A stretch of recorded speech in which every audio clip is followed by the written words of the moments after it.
Good evening, everyone. Welcome you all for the third day on Faculty Development Program on Quantum Intelligence AI, Quantum Convergence in Cyber Defense and Space Technology. Today we have another eminent speaker from CDAX. I welcome Mr. Rajendran sir, Senior Project Engineer, CDAX Chennai. And the today's topic we are going to see is decentralized quantum AI systems. So here is the short introduction about Rajendran sir. Dr. K. Mr. K. Rajendran is working as a senior project engineer in CDAC since August 2024. He pursued Bachelor of Engineering in Computer Science Engineering and possesses 20 years of extensive experience in research and development. Previously, he has worked with MIMOS Malaysia as a senior engineer, leading projects across innovative technologies, including cloud computing, virtualization, Docker, Kubernetes, and advanced data management using Elasticsearch. Authored around 30 research papers and holds 20 intellectual patents, showcasing commitment to innovation contribution to this field. He has shown proven ability to lead and mentor teams, promoting a culture and continuous learning and innovation. We once again welcome you, sir, for this session. Thank you. So Thank you, now I would like Satish, to sir. call upon Yeah. Rajendran sir to take over the session. Yeah, thank you, sir, for your introduction. So hope I am audible to all people. So Yes, I sir. Yes, once sir. again welcome all for this session. Okay, so today since all are I think I can see so many doctors over here. I think some of them are well known in this topic. Some maybe started up their career. Okay, so welcome all. Okay, once again. So let me share my screen.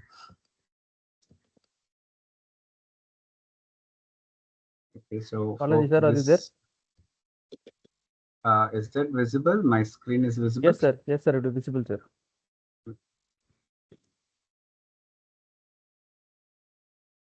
Okay, okay. So here I'm just working as senior project engineer in CDAC. So CDAC Chennai is lies over here in Tidal Park in Thermani. Okay, so today my agenda is about to give you a brief introduction of what is quantum, as well as like what is a little touch on AI, and then we just go into a little uh, description about the models available for the distributed system. So this is what my agenda for today. Because the time is short, I'm just moving up. I request participant to interact if they have any questions. Okay, you can just stop me at the slide and you can just shoot up your questions. Okay, you're always welcome for the questions. Okay, so many people might have seen the whenever we tell about quantum computing. So this will be the picture comes up. We call as a golden octopus. Okay, so this is something like the identity of the quantum computing. So here the main thing about quantum computing is that it just gives you like the main principle. It uses the principles of quantum mechanics to solve the usual problems actually. So here before getting into that, so we have classical systems, something like supercomputing we have, and we have before cloud computing community system, there is a computing called grid computing.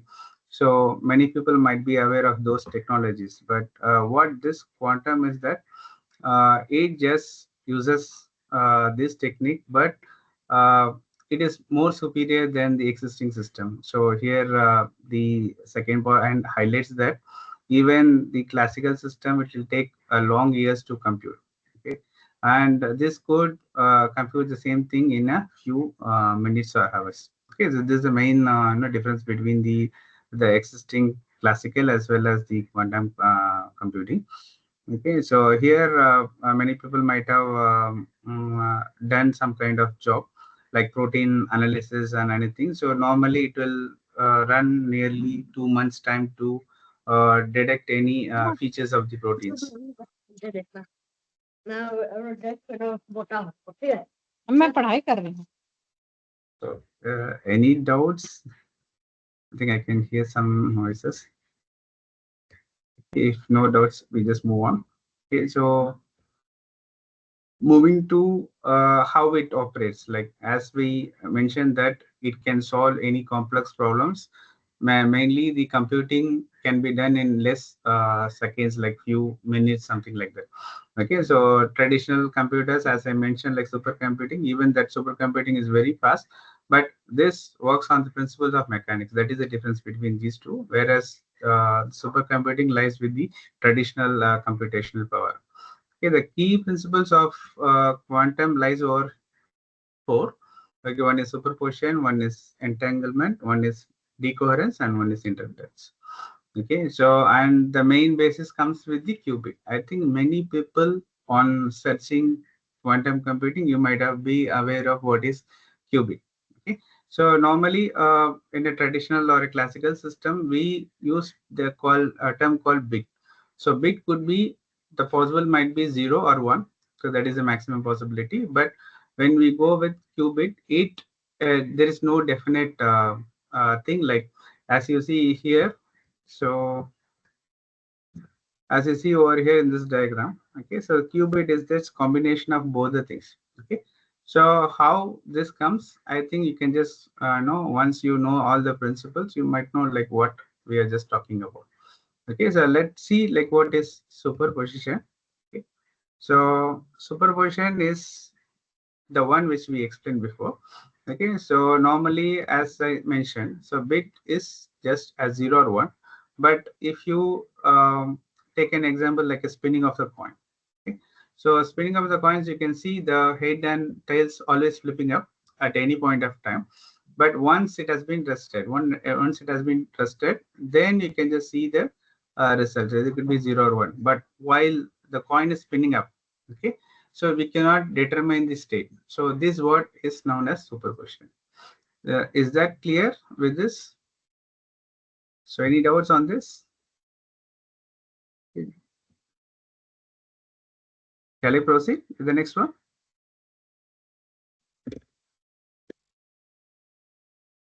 Is my slide is okay? Are you all following? Yes, sir. Yes, sir. Yes, sir. Okay, Yes, sir. great, great, Sir, great. sir. Yes, sir. Proceed. Because sometimes my voice is stuck or anything, because I'll just keep on moving. So that is the one I just asking again and again. Okay, so I clear. just explain. Okay, great. I just explained this portion of the superposition where you can just take an example of a spinning coin, by which you can see the head and tails always flipping up. Okay, so the main reason behind this is that something like, and I know like in programming language you might have seen parallel processing. It's similar to that. That is a key point over here. Okay, so during that spinning of the point, so you can see the various things spinning up is nothing but the parallel processing which we define. Okay, so next comes the entanglement. Okay, so this is also we can just explain through a same coin. Okay, so but the thing is, like if you have two coins, okay, so two coins flipping up. Okay, so if one coin's result has some effect on the second coin, it is known as entanglement. Okay, so but normally it will be like head tails tails. Okay, but the main point over here is the two coins can be of any locations. Okay, so one can be in any countries or some places. Okay, but the main basis over here is that the result of one will have an ultimate effect on the second one. Okay, so why is this? Is because of some they have computation can be done through a series of actions. Okay, so one can be dependent on the other one. Okay, so that is the main reason. It just has the principle of entanglement. Okay, so when you run any kind of sequence job, so after running a sequence of steps, the whatever the results comes will have an impact on the subsequent steps. So that is nothing but the entanglement. I hope you understand with this concept. Okay, so whenever you feel the concept is not clear or anything, you can just raise your questions. Okay. So next we just go with decoherence. So this is nothing but the condition but which affects the superposition. Okay, so here is the example is that like I just shown the example like during the flipping of coins. If you create a hair dryer over there, so you can just see it creates some noises or disturbance over there. So that condition is nothing but the decoherence. Okay, so why it is needed is that Okay, sometimes we need to eliminate. Okay, so we need to run in a very closed environment, very isolated environment to prevent this kind of errors. Okay, so the main disturbance which makes the superposition to change or it disturbs, that is nothing but the decoherence. Okay. So then we just move on to the next one. This is interference. Okay, so interference is same. I think I can just explain with that of example over here. So here I just explained the example of the waves, water waves. Okay, when two waves of the same amplitude like goes in the same direction, we can see the waves is getting higher. But the same thing when two water waves collide each other with this of opposite action, they just nullifies the effect. So this is the fourth principle, which is nothing but the interference. Okay, again, why it matters is that like we can just eliminate. Okay, so whenever there is a process, we can just eliminate some of the incorrect errors or anything, and we can just strengthen the good solution. For example, if you want to do some kind of analysis of any kind of things, okay, so the first thing is like we can just eliminate which are not possible in this combination. So that kind of things can be done using this interference, and we can just focus only on the point which is needed for that solution. Hope you got this fourth principle. This is the fourth principle basically, but once I go into detail of each models and everything, you will just understand in a more clear way. Okay? But normally it just operates. The quantum basically operates on this basic four principles. Okay. Next, we just go on to a little bit on AI. Okay, I think all people are very good at AI. I know that. Okay, because you people are teaching for students, but I just wanted to give a small introduction so that it will be like something like a wrapping up or something like like a revision to this AI. Okay, so basically AI we all know like we need an AI to mimic our human behavior.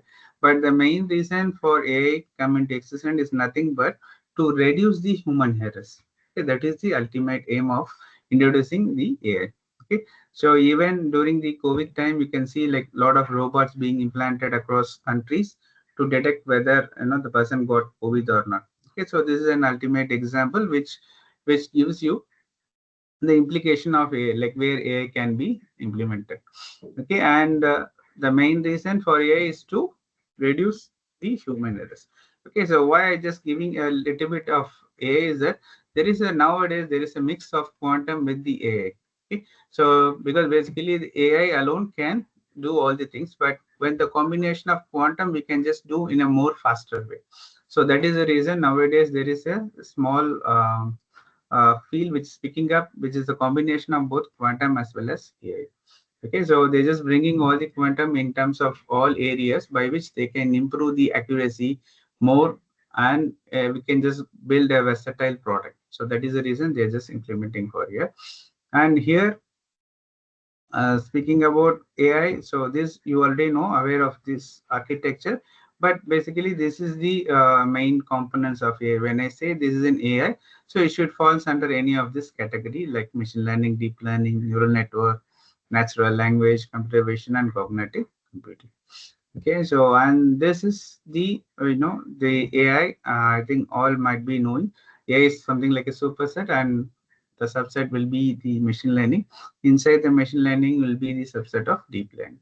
Okay, so this we all know, but just I want to give a real example where the AI is being implemented across the countries. So that is my ultimate aim.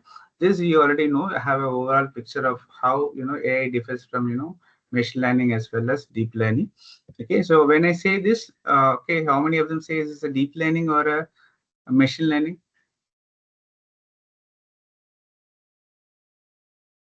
Any answers whether it is a deep learning or a machine learning? Okay, all people are very silent. So never mind. Any answers? Any? Repeat the question, please. So this example, the one I just shown is an example of a deep learning or a machine learning.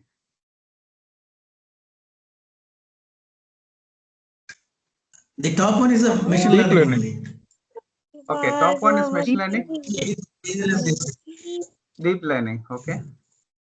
Okay, so just to answer things, okay, so this is nothing but a machine learning. Okay, so how, I'll just tell you.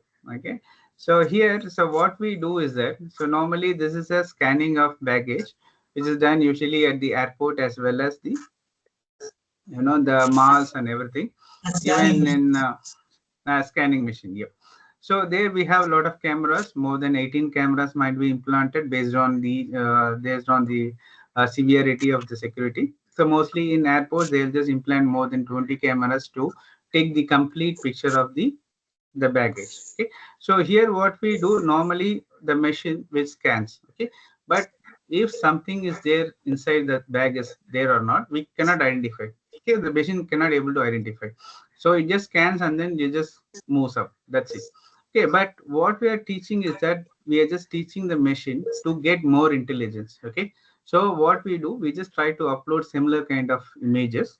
Okay, which is like a gun, which is like a pointed option, whatever may be. If they matches with a similar one, okay, then you just give an alarm or anything, you just highlight in red color, or you just give an alarm to the officer who is just watching up. Okay, so these were the things we are just developing on top of it. Okay, so here what we are giving is we are just giving a small intelligence to the machine. Okay, so here this comes from the machine learning. Okay, so when I say this one, so when I have this picture, so what you will tell, it is a machine learning or a deep learning? Deep learning. Yes, great. Okay, so why? Because So some kind of neural networks are there. great now, great. Okay, so can anyone say, like I just tell you, okay, I'm seeing this picture, can anyone interfere like what it is? So normally we are just sending a picture. Okay, so left side is nothing but an input layer which we are just giving a photo of a person. Okay, the right side, which is nothing but output layer, what we get is that we just say he could be a photographer. Okay, so that what it just interfere. Okay, so by sending a picture, it just analyzes to various levels. Okay, the round one which I mentioned, like green one, and these are the different layers of perception. Okay, this is called nothing but a deep learning. Okay, so here what we do, we just do 3 levels of filters. Okay, so how we do, the first level we just identify whether it is a human or not. Okay, so yes, it is a human. How we can see the eyes, nose, okay, with the hand, watch everything. So first is do an description of the photo, and then you just identify, it just extracts all the information. Okay, so when seeing that, definitely you say it is a human. Okay, just we just move on to the next layer. Okay, the next layer is just identified what object it is. Okay, so what object? Okay, so it just identifies a camera. Okay, so the same thing, if we use a kind of mobile, so they will not call as a photographer. Okay, but the photo, the one which is prescribed over here is nothing but a camera, so it just identified it is a camera. Okay, then it just identified the last layer to identify like how proximity the camera is. Okay, the human is closing his one eyes and covering up with the photo shot, like the click, right, the click one, the click button, the on button, right, over there it's hands over there, so it just identifies that the photo which we analyze could be a photograph. Okay, so here there is a difference between the machine as well as deep learning. So deep learning is something more extra. Okay, something like you need to incorporate some kind of neural network technology in order to identify. Okay, so we can just define multiple layers. So here is an example of a 3-layer identification. Okay, by which we are sending a picture and we are just analyzing the picture. Okay, so normally this machine learning needs high kind of computation, whereas machine learning we can just do with a simple kind of computations. Okay, so here now I'm just going to give you a detail, like the examples all over the world, how they are just taking up this kind of um, experiments. Okay, so here is a laboratory in UK. So they just identify the cancer. Okay, they just come up with the application called SEBI. So by which they can analyze the cancer of a person very yearly. Okay, so normally there are various levels of stages of cancer, but this they just created by using an AI technique just to identify any kind of cancer which is going to happen 6 months later. Okay, so based on his historic evidence like medical things, as well as his how is, whether it is genetic any issues of this person, or the eating habit of his person, and then how he just having a smoking habit, whether he got anything, and from the medical records of his person, this app can able to identify whether the person is likely to get a cancer in a 6 month time. Okay, so this is under production, but soon it will be out to the customers. This is a laboratory in UK actually. So this you might have seen early in even newspaper. This they got very early. China already has implemented this kind of technique just to capture the person who is, whether it is a in China there is a routine thing like if the person more, they can just hit and run in the hit and run is the more cases. So they wanted to, corner the persons which they wanted to do some, some road accidents might be there, and then they just leave over there, and then they can just run up. Okay, so in order to prevent this, okay, so what they did, they just push all the records of the person. Okay, even all the, all the system has been integrated in China, where you can just, even one can do a crime is being linked to the, police station, and then police station with the patient's records, everything interlinked. So whenever the person doing any kind of mischievous, so they already load all the data in their cameras. They're having the, kind of what is nothing but the data over there. So once the data been populated, and once they scan the person, they just identify whether the faces matches with the person, whether they have any criminal records or not. Okay, so once they see identified, okay, they then the boxes, can you see it's a green color. So if the suspicious person, it will turn into red. Okay, there are three identities. One will be, the proximity very close, some may look alike. So further it just comes with the similarity in terms of orange color. But if it is a definite is a wrong person, then it will be highlighting with the red color. So it makes it easy for the, the police guys to arrest them very easily, and they can just track them very easily to wherever they go. Okay. That is a thing they just implemented. And here, I think many people know. So this is nothing but, can anyone say what it is? From the word like positive, negative, and neutral, can anyone say what it is? It's nothing but a sentimental analysis. Okay, so here sentimental analysis is nothing but we have a three category. The people can express their, experience by in terms of positive, neutral, or negative. Okay, so this is a picture which is depicted from a company called Nike.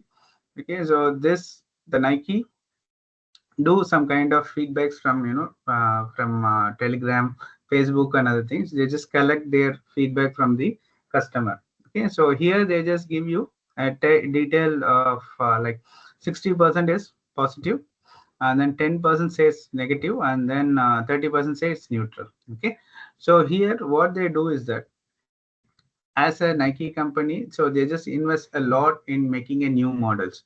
Okay, so you can see like you can see the advertisement, like it has got some air quality inside, and it the thickness is very, very small, so that it makes very easy for, walk or running everything. So because they also do a different kind of technique at each layer. Okay, so they also do this kind of AI technique just to improvise their productions actually. So here you can see this, they didn't compromise with 60%, but they are very eager to know why the 10% are showing as a negative. Okay, so they want to analyze their models, why this kind of model feels, negative for 10% of the people. Okay, so they try to analyze their feedback and try to improvise their findings. Okay, so this is the one they just, this company is doing. So Nike, they just investing a lot in terms of AI for that they were, so that they can just, yep. Any doubts, ma'am? Okay, so noise. Okay.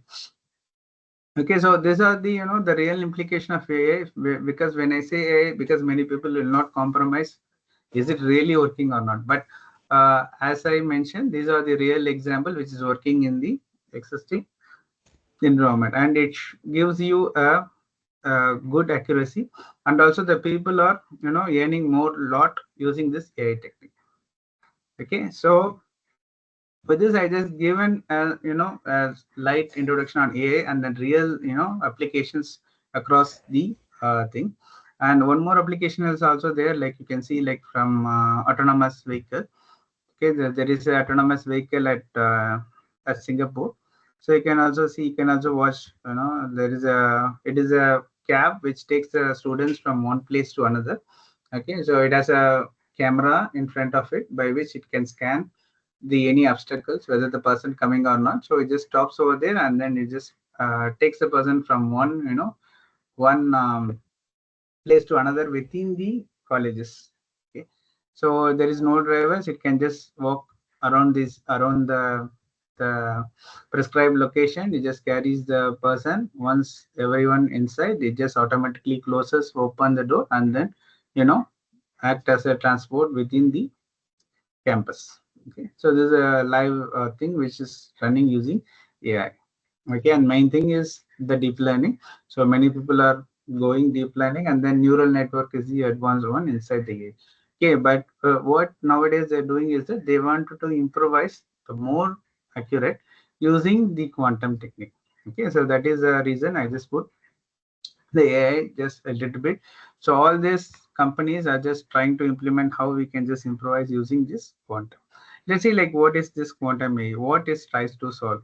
Okay, whether it's going to solve the same thing or it's a different. Okay, there's only one thing is different, is that it does the optimization. Okay, so optimization means that, so if we have see, the as I explained, the AI examples. Okay, like for example the cancer analysis. Okay, so where there's developing an application by which they can just predict the cancer in an early stage, but it is a 6 month time. Okay, but if we use the quantum AI, okay, so we can just predict more, and we can just analyze in a better way, like what kind of cancer could happen, okay, to that level. So that precise things can be done using quantum. Okay, so that's why the quantum is being aggregated with AI. Okay, and then main highlight is that it just do an optimization as well as the pattern recognition. Pattern recognition is like the like weather prediction. If this is the weather, like how it could be for next few months, how this could be for next 1 year. Is there any drastic flood or earthquakes going to happen? All these things can be done using this quantum AI.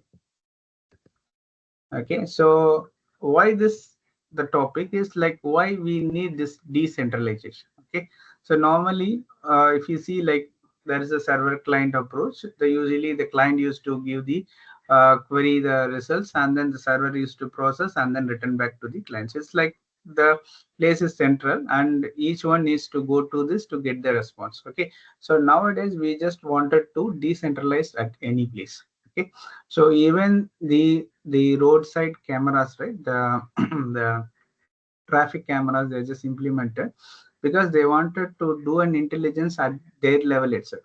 Okay, so for example, if the traffic camera capturing the events or incidents, okay, and if they want to process, they want to capture and then send to the server, and then they process and then they get back to the camera, is like time consuming.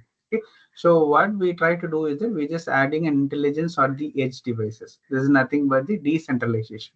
Okay, so making the things to be happen at the edge devices. Okay, for example, the same example as I mentioned. Okay, if there is a traffic camera is placed. Okay, if the people not wearing the helmet. Okay, so there itself it should highlight, and then it should capture the number plate, and then it should send the notification to the user. This is what is the thing happening right now. So here is the place they can just improvise. Okay, so here what they do is that they just decentralize all the things. They don't want to process everything in the central area and then come back to the results. Okay, and the second thing they want to improve is the intelligence as well as scalability as well as security. Okay, so for this we need the decentralization approach. Okay, so first thing, we're just combining quantum with AI in order to get an optimized results. The second thing, we're just making that to be decentralized so that the process will not go and come back from a centralized server. Okay, so that is the base idea. Okay. Okay, so this what which I explained. Okay, so there are a lot of decentralized system like blockchain, distributed AI, peer-to-peer network. So all these things are an example of a decentralized system currently available. Okay, so here I think most of them knows blockchain what it is. But anyway, just to have an idea, like blockchain is a combination of the things traces. Okay, for example, if we have a detail, okay, how our Aadhaar being linked with passport, banks, and everything, this is nothing but a blockchain results. And this is P2P is nothing but a peer-to-peer system where all system has the knowledge about all each others. Okay, so that they can get information from any system more easily. Okay, and here, as I mentioned, these are the list of things by which you can um, get using decentralized approach. Okay, so decentralized, we can just performance can be improved. Okay, and then you can just have, yeah, uh, this can be implemented across different n number of systems. Anyway, I just tell you the use case later, but normally this is the main area why we need to decentralize. Okay, so there are a lot of models available for decentralized approach. Okay, so we'll see like one by one. Okay, so here is the list of the models which I'm going to explain in detail about all these things. Okay, which gives you a base idea. Okay, so normally, so whenever they want to do a decentralized approach, okay, so there should be some kind of model we need to follow. Okay, for which case we need to follow everything, I just summarize at the last slide. But basically, we can just try to get the name, like why it is needed for this one. Okay, the first one I'm just going to explain is this hybrid classical. Okay, we call as QCFL. Okay, so here, so what we do is that, okay, so and one more thing what I mentioned is that edge node is nothing but your the traffic camera. Okay, so you can just imagine that if it is a traffic camera, so that could be nothing but your edge nodes. Okay, so what we do is that, okay, so the quantum, and one more thing I just forgot to add is that the quantum processor will be a little bit different from the normal one. Okay, so it's not like the normal computational power, but here is in terms of all things of qubits. Okay, so here what we do, okay, we just process every things across the nodes. Okay, and here there is no concept of having any central kind of server. Okay, and this widely used across like healthcare and then finance as well as smart cities. Okay, so I have a slide to tell you like where are the places this kind of models has been used. Okay, so nowadays it is in the starting stage. Okay, so you can see many countries are doing their initiatives. Out of this, like China is the predominant one, so they're just investing a lot in order to do this kind of the in terms of quantum, they're just investing a lot to become the pioneer in that quantum computing. Okay, so here so this kind of model can be fit for healthcare as well as smart cities. Okay, so here what is that, it just gives you the best solution. Okay, for example, as I mentioned, the case of cancer, so it just gives you a very fine grained results. So for that, this model can be used. Okay, so next one is entanglement. As you mentioned, like previously I just explained you some basic principles. Okay, so this is nothing but an entanglement based distributed quantum neural networks. Okay, so you also know it is a combination of neural network also. So hope you understand, like the one which we see in the examples, like the autonomous cars and other things is similar to that. Okay, so here also it can be used to for parallel training. Okay, so this models gives you understanding of like how we can just do in a parallel approach. Okay, so here normally in conventional things, the things flows here we call as a quantum channels. Okay, so normally if you see the classical computing systems, okay, from one system to another, how it communicates is using messages. Okay, but normally instead of that messages, we use channels. Okay, channels is nothing but like typically we call as a quantum communication in terms of qubits. Okay, so that is the one we just call as quantum. That is much faster than the messaging system. Okay, so here the traditional system we use something like RabbitMQ and other things. That is a traditional messages system by which one system can communicate with other system. Okay, the speed, how to improve the speed and accuracy is being propelled using this quantum channels, okay, which I mentioned. Okay. So it is also useful to generate any secure communication also. Okay. The next one will be the variational quantum circuit in SWAM network. Okay, the many people might be knowing like what is SWAM is about. Okay, so normally like if I want to create autonomous robot which could follow any path inside the inside room or inside or any hotels or anything. Okay, they can just use these models to implement those things. Okay, so even in my previous experience, we did a kind of autonomous robot.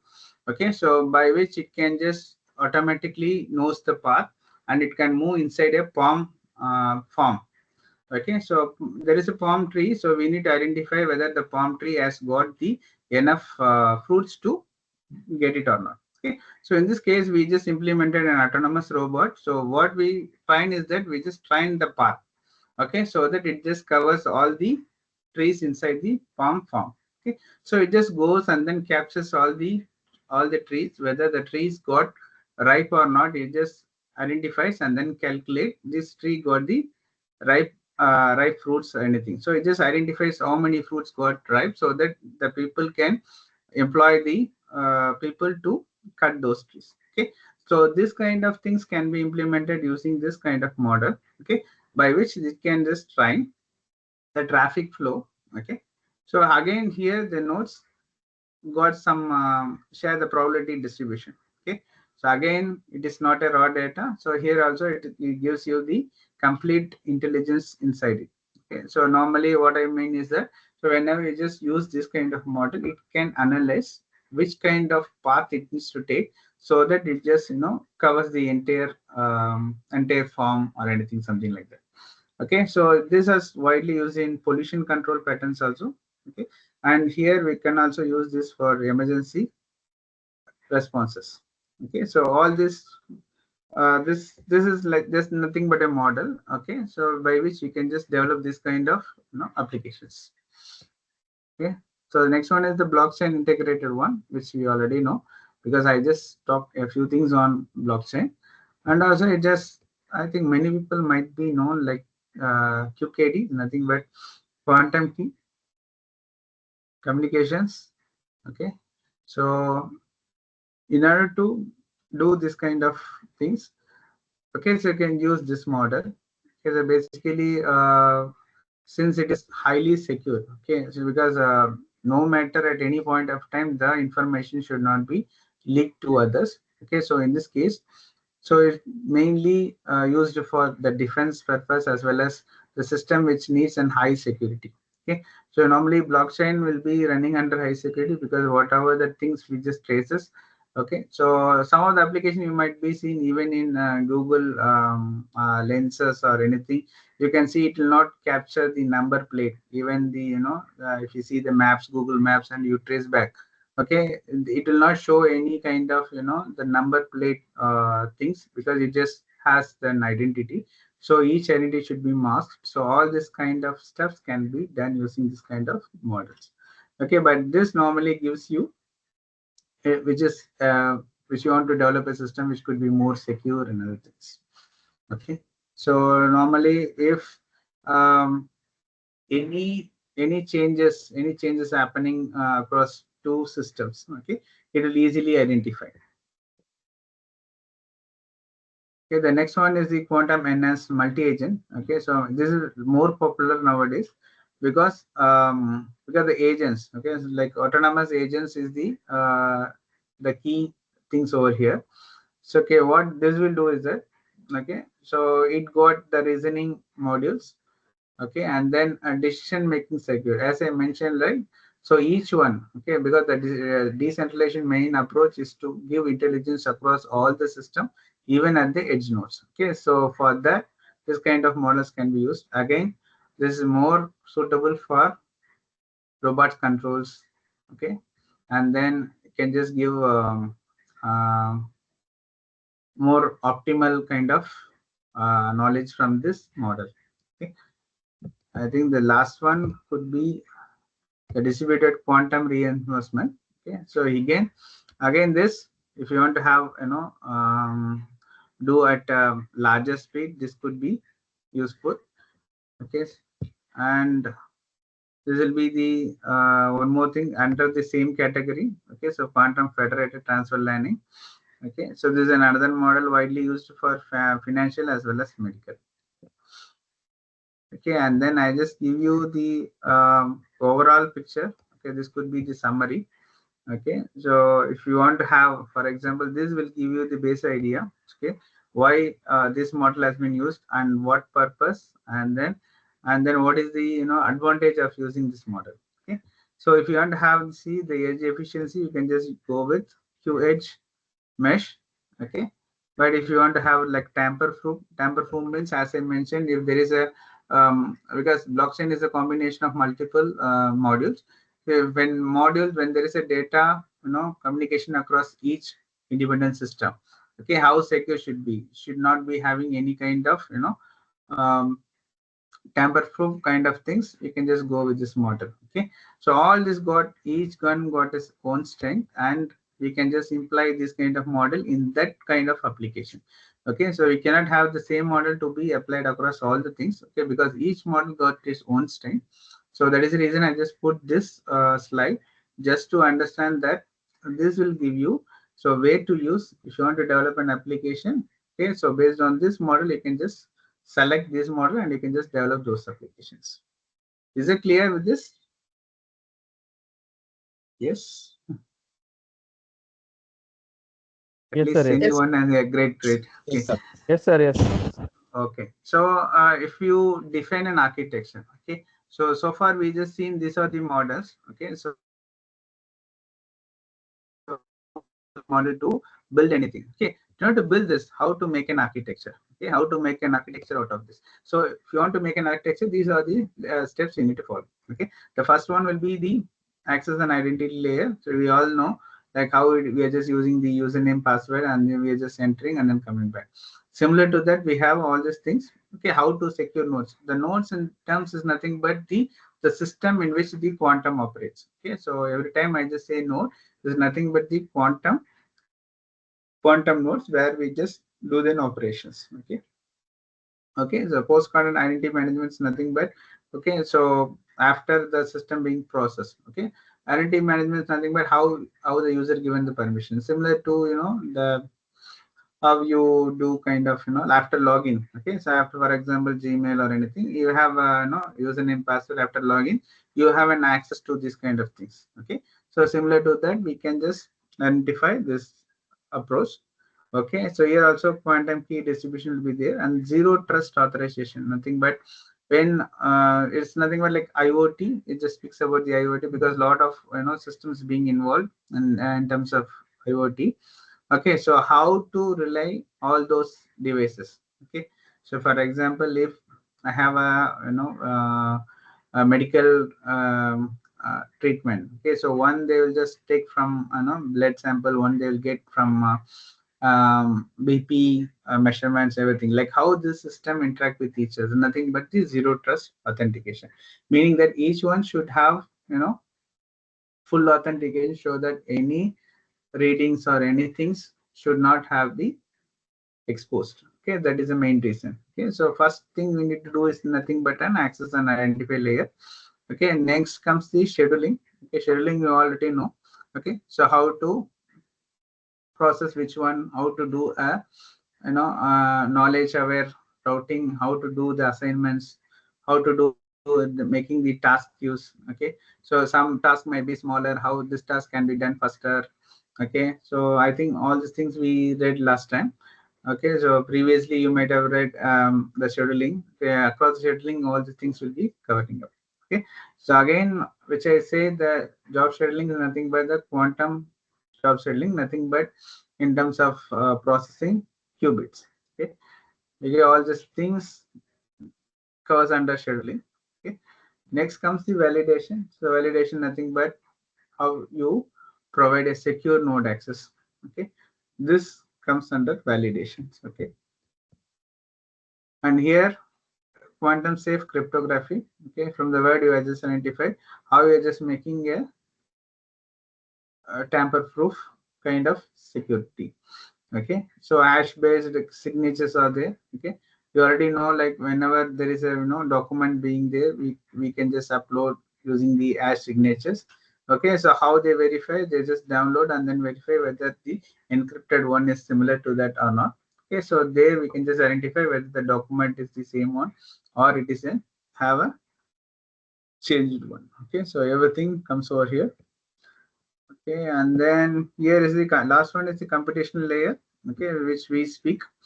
Okay, so here we can just include like quantum machine learnings. Okay, and the hybrid loops. Okay, this is for normally like multi-node. Okay, so multi-node is nothing but, as I mentioned, there are multiple components being involved, like how these components synchronize with each other, how they pass the message between each other, and how they do the final processing, like lot like an parallel processing. Okay, and a lot of parallel processing.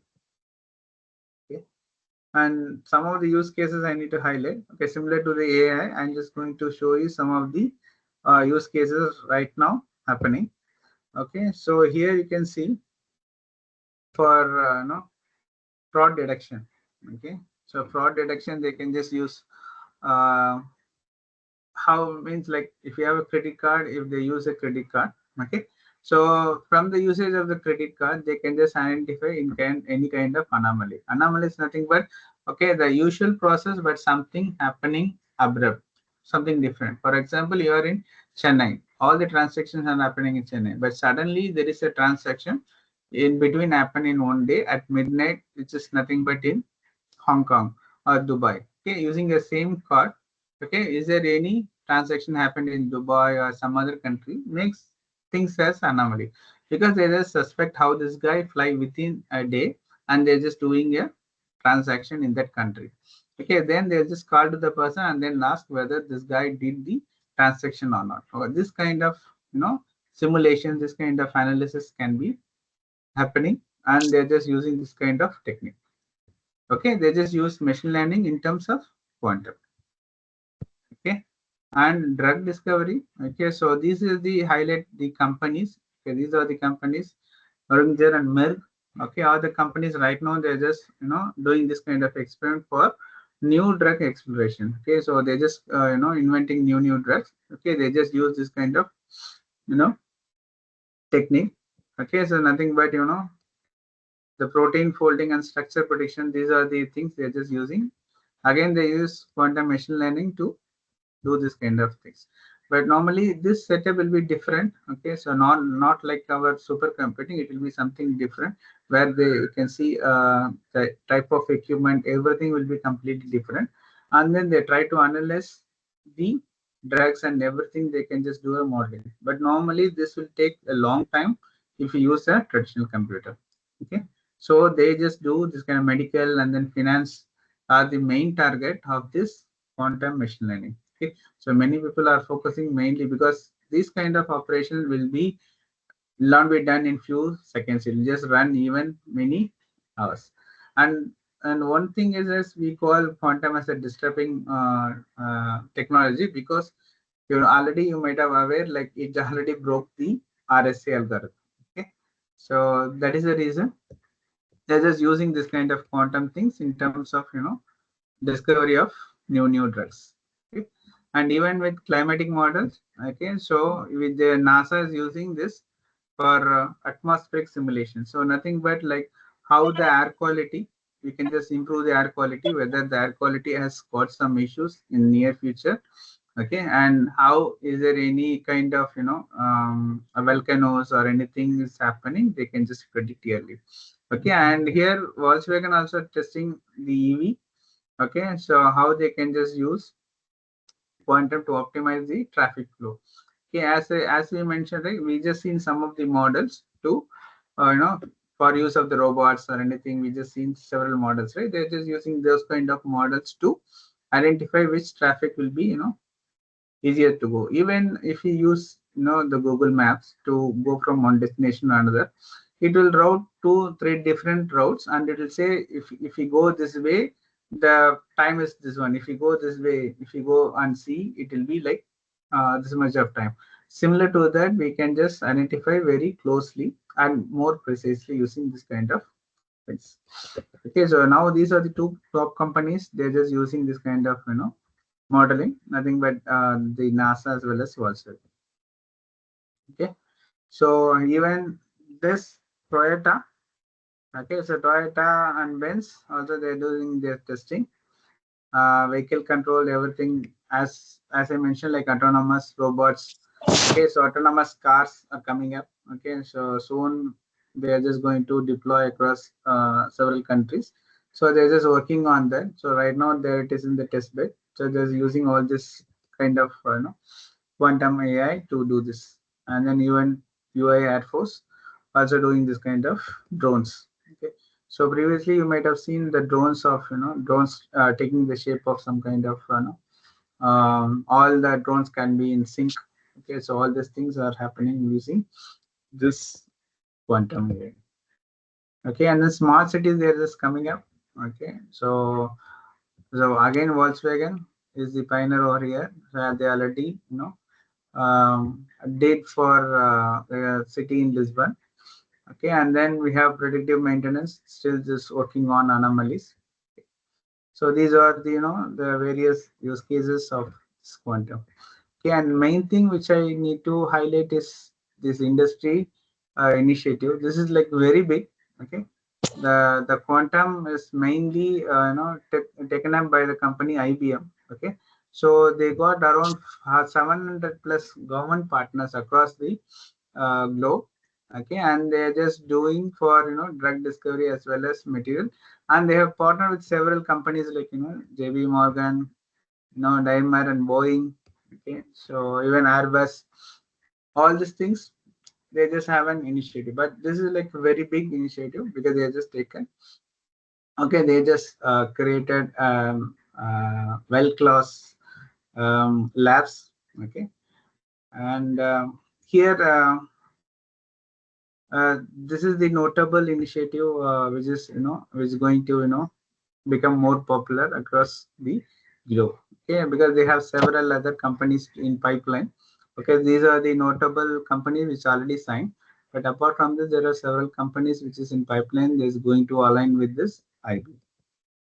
Okay, and we just all seen a lot of um, things, but there are several challenges also happening. Okay, so main important which here I need to highlight is that there is no standardization. Okay, so because different vendors come up with the different quantum hardware. Okay, so how we have the Intel processor as well as the AMD processor. Okay, they're just coming up the different hardwares by which the power also varies across. Okay, so we cannot perform the same kind of operation in some other hardware. So that is the right now issue coming up. Okay, and then it is quite expensive. That is the second one. Okay, and also it has some not like it works in a single place, but if it is a very long distance across countries, across globe, we didn't have that kind of experience because there are a lot of latency also being involved. So that kind of experience not happened so far. Okay, so these are the some of the challenges, but I think this will be cover up in a short while because they're just moving forward with the techniques. So they already they can just solve all these techniques by using upcoming years. Okay. So with this, I just stop my presentation. Okay, so this is the QA time. Okay, so I just thank all for your wonderful time. Okay, and then at least I just I just started up this thing for your to explore more.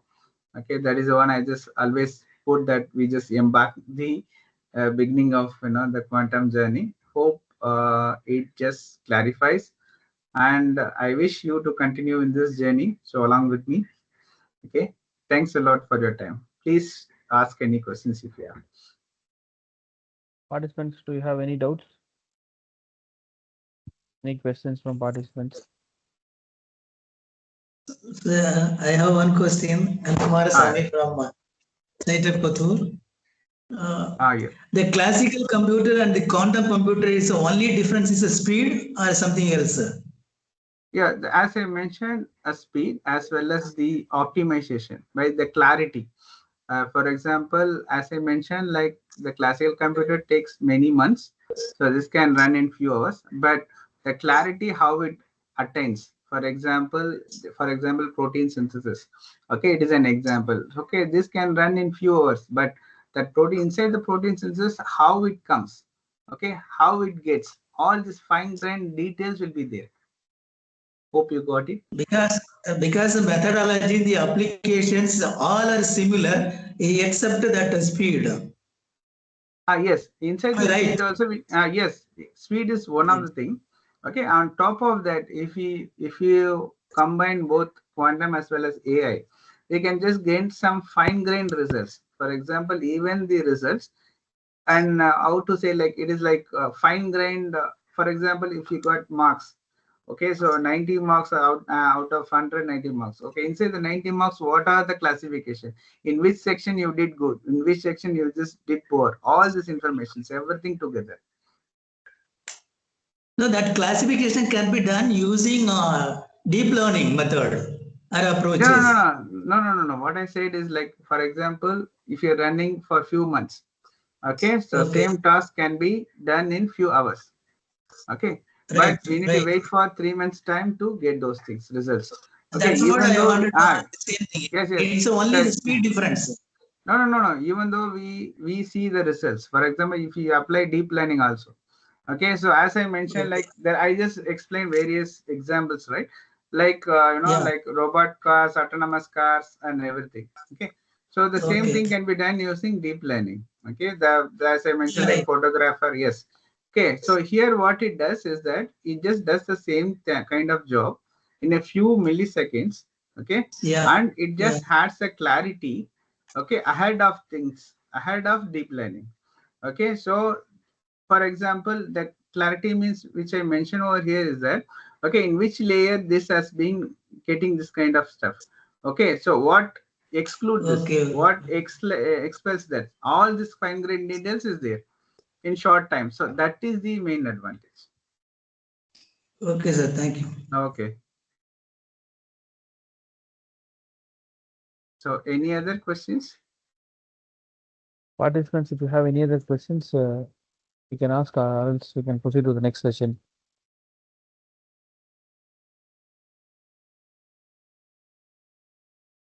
Hope it clarifies. Yeah, I think there is no question, sir. Okay, I hope everyone is clarified with your presentation, sir. Okay, thanks a lot. Sir. So thank you so much, sir, for sparing your time. We know it is a bad weather outside, and then still then you reached your home for us, and then you were presenting. And thanks for being with us. And I hope all the participants got benefited out of the presentation. So once again, I thank Rajendran sir for being with us and pouring your knowledge on the participants. Thank you, participants. And we have the next participant who is there with us, and next chief guest who is there with us. And I call upon Dr. S. Balaji, Professor, Panimal Engineering College, Department of Computer Science, to welcome our chief guest. Yes, thank you, Sadhu sir. I extend my warm welcome to Mr. Mohit Tiwari, a highly accomplished professional with over 2 decades of experience, holds a BTech in computer science and an MBA in operations and research. His career spans a diverse range of functional areas, showcasing expertise in software development, networking, systems and database administration, as well as IT infrastructure management. Additionally, Mohit has made significant contributions to the field of education through his role as an assistant professor in the Computer Science and Engineering Department at Bharati Vidyapeeth College of Engineering. As a dedicated researcher, Mohit possesses a deep understanding of emerging trends and developments in the IT industry.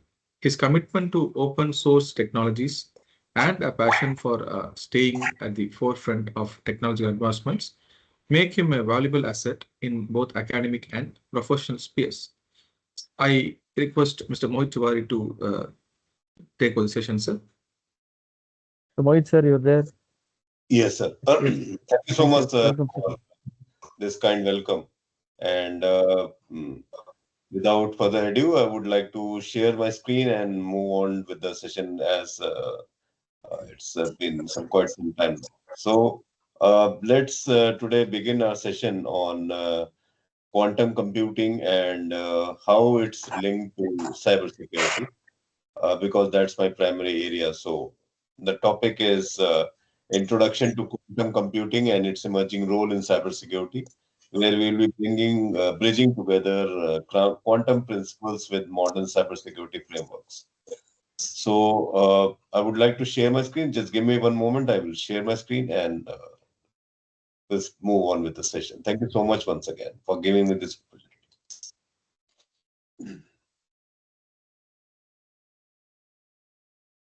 Can anyone acknowledge, please, if my site is with Yes, sir. slides? Yes. Yes, All sir. right. Thanks a lot. Thanks a lot so much. So as I said, my session would be on Introduction to Quantum Computing, and a big welcome and a big good evening actually to everyone present. I am Mohit Tiwari, and today I will be speaking on Introduction to Quantum Computing and its emerging role in cybersecurity.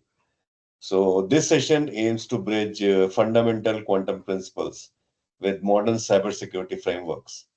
Over the next couple of, 90 or so minutes, we will explore how quantum computing is reshaping encryption, communication, authentication, and national cyber defense. This talk is designed to give you and everyone else not only conceptual clarity, but also a strategic understanding of why India, our country, must prepare for the quantum shift immediately.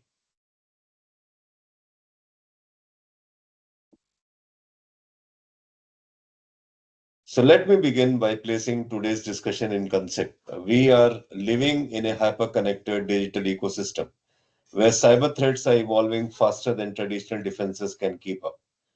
At the same time, quantum computing is emerging as a transformative force, capable of solving problems that classical systems simply cannot handle. Today's session is part of the FDP on quantum intelligence, AI quantum convergence, and my objective is to help you understand how quantum computing intersects with cybersecurity, why it matters, and how India's cyber ecosystem must adapt. In this session, we will dive into foundational quantum concepts, understand why they threaten current encryption models, and explore key algorithms like Shor's and Grover's that break classical cryptography. We will also try and examine India's national quantum mission, indigenous quantum research, defense applications, and real-world future risks like quantum-enabled cyber attacks. By the end, we should all be able to appreciate both the power and danger of quantum technology and the urgency of building quantum safe infrastructures. So we'll start the slide with one of the basic definitions for the people who might not be or who are not that aware about what quantum computing is, as it's a very fairly new technology. So quantum computing is an entirely different model of computation, which is based on the physics of subatomic particles. Unlike classical computing, which uses bits set to either 0 or 1, quantum computing uses qubits that can exist in multiple states at the same time. This allows quantum machines to evaluate vast solution spaces simultaneously. For example, I Bangalore, is developing multi-qubit experimental setup that demonstrate how quantum systems can solve problems considered intractable on classical supercomputers. This is exactly what makes quantum both powerful and dangerous sometimes. Now, this diagram and this visual actually highlights the fundamental distinction. Classical bits operate as strict on-off states, where qubits can occupy multiple states at once. This parallelism is the reason quantum computing offers exponential speedup for specific classes of problems. With this knowledge, let's move on to the next section, which says why quantum matters today. Quantum computing matters today because our data infrastructure and communication systems are growing in scale and complexity. Traditional cryptographic models like RSA, ECC, Diffie-Hellman were never designed to face quantum attacks. A sufficiently powerful quantum computer could break these algorithms in minutes. Organizations like CDAC Pune are already working on quantum accelerators, anticipating this shift. Now, for a nation which is developing like our country, India, which relies on digital infrastructure like Aadhaar, UPI, GSTN, and DigiLocker, this is a strategic and urgent concern. Moving on to the key quantum concepts, few concepts which we will be starting by uh, a version of a bit which is known as a quantum version of a bit. Just like in binary, we have a bit. In a classical computing, we have bits. In same way, quantum computing has qubits. A qubit is not just a quantum version of a bit. Its behavior is profoundly different. Qubits leverage superposition and entanglement, allowing them to evaluate many possibilities in parallel. When you increase qubit count, computational power does not grow linearly, it grows exponentially. Institutions like TFI in Mumbai are working on superconducting qubit prototypes that will ultimately power India's indigenous quantum processors. Understanding qubits is essential because every quantum algorithm is built on their behavior. Next concept is superposition. Superposition allows a qubit to exist as q and 0 and 1 simultaneously. This is not abstract theory. It has practical consequences. A quantum system with 100 qubits can represent more states than the number of atoms in the universe. In cybersecurity, this translates into extremely fast pattern recognition, cryptanalysis, and decoding of encrypted information. IIT Madras, for instance, is modeling superposition driven algorithms to simulate quantum encryption scenarios. Now, this visual shows how superposition applies to computing, quantum sensing, simulation, and cryptography. The key takeaway is that the same property enabling faster computation also enables extremely powerful cryptographic attacks. Next, we have a very powerful concept which is known as entanglement. Now, what is entanglement? Entanglement is one of the most counterintuitive phenomena in physics. Two qubits become correlated, such a change in one instantly affects the other, even if they are miles apart. This property forms the basis of quantum key distribution, which will be used as QKD in the upcoming slides. So we'll be using QKD a lot in the next uh, next slides, where any interception of information collapses the quantum state and gets detected immediately. ISRO has already tested entanglement-based communication between ground stations, moving India closer to satellite-level quantum secure communication. Next is quantum tunneling. This is a very interesting concept. where it allows particles to pass through barriers that are impossible to cross. Cybersecurity relevance in these emerges when tunneling is used for quantum annealing, an optimization technique that rapidly identifies the best solution among billions of possibilities. IIT Delhi, for example, their researchers use tunneling models to design future hardware that could support quantum enhanced cybersecurity analytics and cryptographic operations. Next is how quantum computing has evolved. Quantum computing actually began as a purely theoretical concept in physics, used to understand subatomic behavior. Over time, it evolved into one of the world's most competitive technological races. Today, governments, defense organizations, and corporations are investing billions into quantum R&D. India's National Quantum Mission, with a funding of over 6,000 crores, marks our commitment to developing quantum computing, sensing, communication, and materials. This timeline reflects how theory has turned into an applied technology with national security implications. Now, this visual shows how evaluation of evolution of quantum computing has been done. This timeline illustrates the progression from early quantum theory to modern quantum hardware, highlighting milestones such as quantum algorithms, superconducting qubits, and global quantum supremacy claims.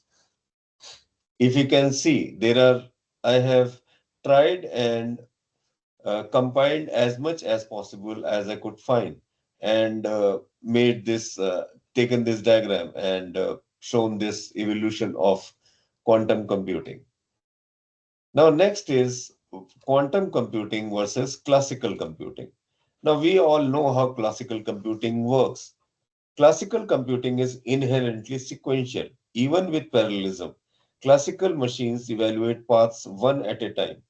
Quantum computing, on the other hand, evaluates many paths simultaneously using superposition and entanglement, as explained earlier in the slides. This gives quantum computers immense advantages in optimization, cryptanalysis, simulation, and machine learning. DRDO, on the other hand, is already exploring quantum-powered tools, cryptanalysis tools actually, for defense communication system. Next, what is the current state of Excuse me, quantum? sir. Excuse me, sir. Can you please go back to the previous slide where you have discussed the quantum journey?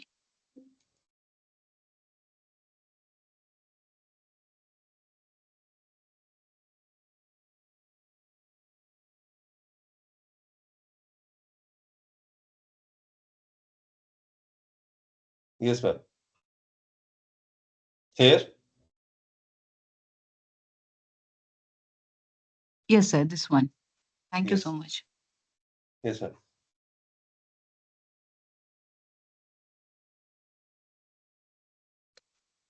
Yes, ma'am. Any questions on this? No, sir. You can go ahead. I have Okay. just taken the screenshot. You can go ahead. Okay, I will share the PDF as well, PDF or the PPT as well. Yeah, No yeah. problem. Thank you so much, sir. So much.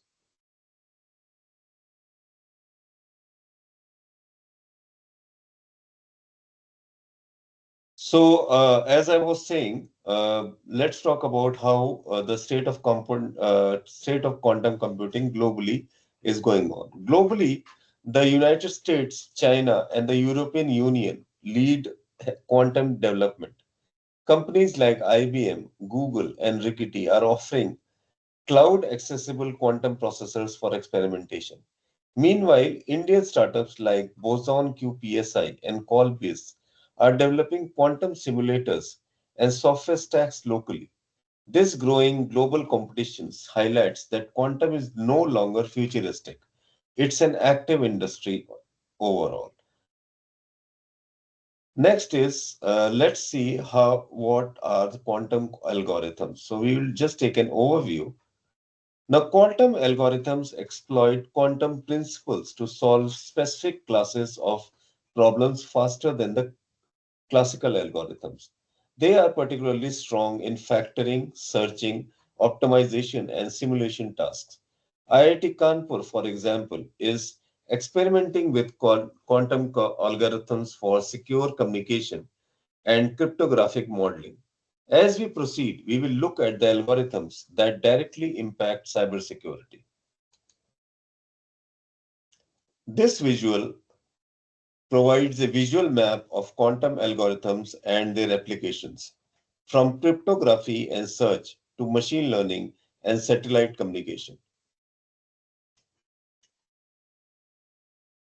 Next, we will be talking about a very important algorithm, which is known as Shor's algorithm. Now, this Shor's algorithm is perhaps the most disruptive quantum algorithm ever created. It can factor large numbers exponentially faster than any classical techniques. This means RSA, ECC, and Diffie-Hellman used in banking, Aadhaar, UPI, and government communications can be broken. IISc Pune is actively studying how Shor's algorithm could impact India's digital infrastructure. Shor's algorithm is the primary reason the world is urgently shifting to post-quantum cryptography. In the next slide, we will see what is Grover's algorithm, another very powerful algorithm in quantum computing. Now, Grover's algorithm provides a quadratic speed for searching unstructured databases. While this may sound modest compared to Shor's algorithm, its cybersecurity implications are significant. For symmetric encryptions like AES, Grover's algorithm effectively halves security strength by accelerating brute force attacks. IIT Hyderabad is simulating Grover's algorithm to test the resilience of Indian encryption system. Next is a newer concept which is known as quantum annealing. So quantum annealing is incredibly powerful for optimization problems, identifying patterns, anomalies, and signatures rapidly. It uses quantum tunneling, as explained earlier, to escape local minima and converge on the best solution. Indian startup Boson QPSI uses quantum-inspired annealing to model cybersecurity risks and predict threat vectors more efficiently than the classical methods. This demonstrates quantum value not only for the offensive capabilities, but also for the defense analytics as well. Moving on to the next slide, why quantum is a cybersecurity challenge. Quantum computing poses a unique threat to cybersecurity because it collapses the time required for complex computations. Encryption models like RSA and ECC rely on mathematical difficulty, factoring large numbers or solving discrete algorithms. Quantum computers eliminate that difficulty. This means adversaries can break existing encryption in minutes, something classical computers cannot do even in thousands of years. CERT-In has already issued advisories on quantum threats, particularly for critical infrastructure. The challenge is not theoretical, it is immediate, and nations are competing to weaponize quantum capabilities. Let's see by a visual what are the challenges in quantum security.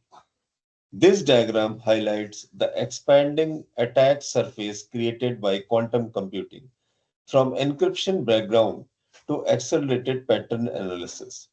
It visually reinforces that quantum changes both offensive and defensive dimensions of cybersecurity. Now, this is a good diagram on implementation challenges of quantum security. Now, let's see a very famous encryption method, which is known as RSA encryption. How quantum can be a threat to this? RSA encryption protects banking systems, Aadhaar services, e-commerce, digital signatures, and secure web communication. Its security relies on the hardness of factoring very large numbers. Shor's algorithm removes this hardness. With a sufficiently powerful quantum computer, RSA keys, whether 2048-bit or even 4096-bit, become vulnerable. This means banking transactions, government databases, and secure authentications channel risk exposure. NPCI is already evaluating post quantum alternatives to safeguard UPI and digital payments. The transition away from RSA is no longer optional, it's getting mandatory. Next threat is to Diffie-Hellman, another very ECC and Diffie-Hellman, which are very popular in encryption algorithms. Encryptive curve cryptography, also known as ECC, and Diffie-Hellman key exchange are widely used because they offer strong security with smaller key sizes.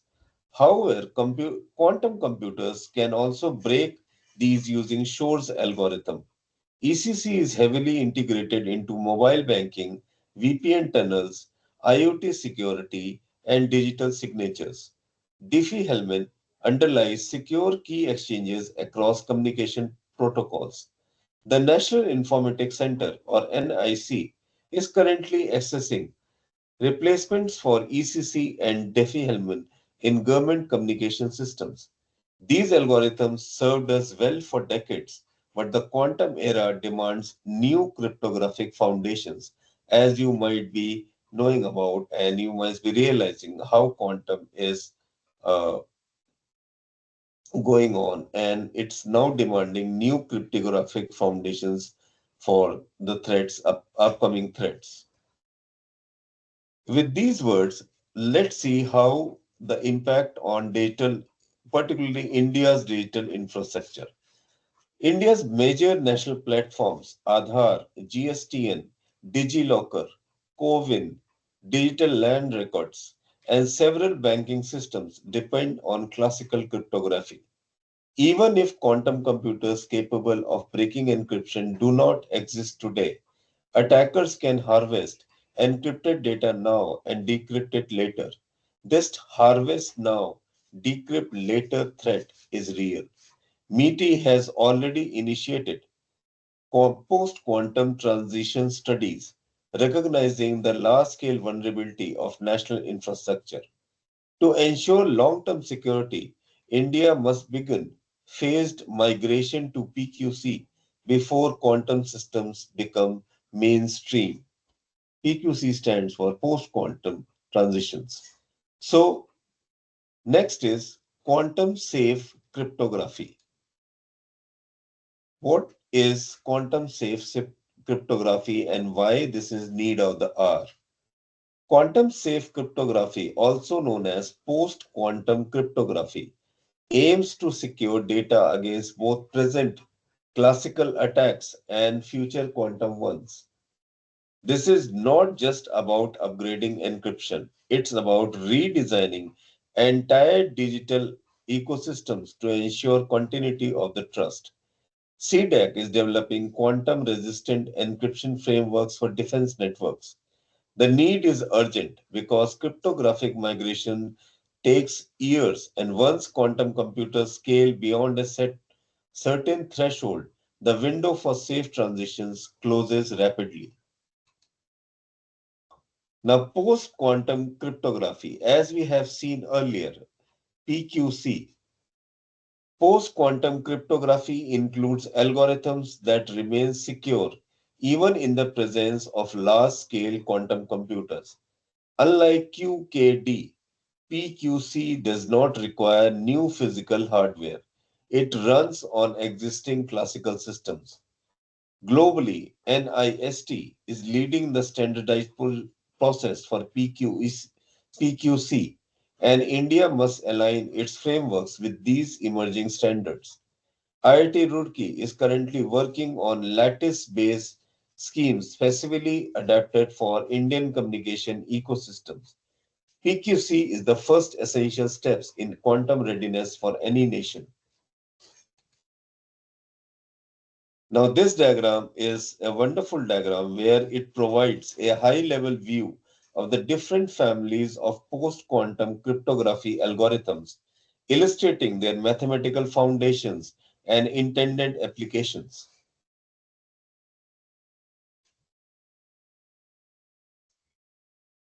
The next slide will describe what are the types of PQC. Now, this is an important concept where there are various methods. There are actually 4 families. So post-quantum cryptography mainly includes 4 families: lattice-based, hash-based, code-based, and multivariate cryptography. All of these are designed to withstand quantum attacks while running efficiently on classical processors. Lattice-based systems like crystals, Kyber, and dilithium are currently the global front runners. ISC Bengaluru is experimenting with lattice-based encryption for secure national communication frameworks. These algorithms form the backbone of the next generation cryptography. Let's see what lattice-based cryptography is. Lattice-based cryptography uses geometrical structures in high-dimensional space to create cryptographic hardness that even quantum computers cannot solve efficiently. Its biggest strength is that it offers strong security with reasonable computational performance. That's why NIST has selected 2 lattice-based schemes for standardization. IIT Madras is conducting research on lattice-based digital signatures for Indian defense and government applications. In the quantum era, lattice-based cryptography is expected to be the primary security framework worldwide. Next is, we will see what hash-based cryptography is. Hash-based cryptography focuses on digital signatures using secure one-way hash functions. These systems have withstood decades of cryptanalysis, making them one of the most reliable PQC candidates. They are especially useful for devices with limited computation resources, such as IoT sensors. CDAC is evaluating hash-based signatures for secure e-governance workflows, especially where long-term data integrity is essential. Their strength comes from mathematical simplicity combined with strong quantum resistance. Next, we will see code-based cryptography. Now, code-based cryptography uses error-correcting codes to secure communications. Its biggest advantage that it has been trusted for nearly 50 years, and no efficient quantum algorithm is known to break it. Maclist-based schemes are a popular example. DRDO is exploring code-based encryption for defense communication links, especially where reliability and stability are essential. These algorithms offer a strong alternative to lattice-based systems for certain use cases.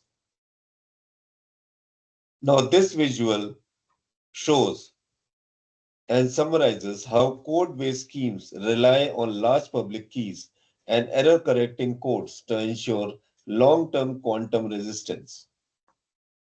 In the next slide, we will see what is a multivariate cryptography.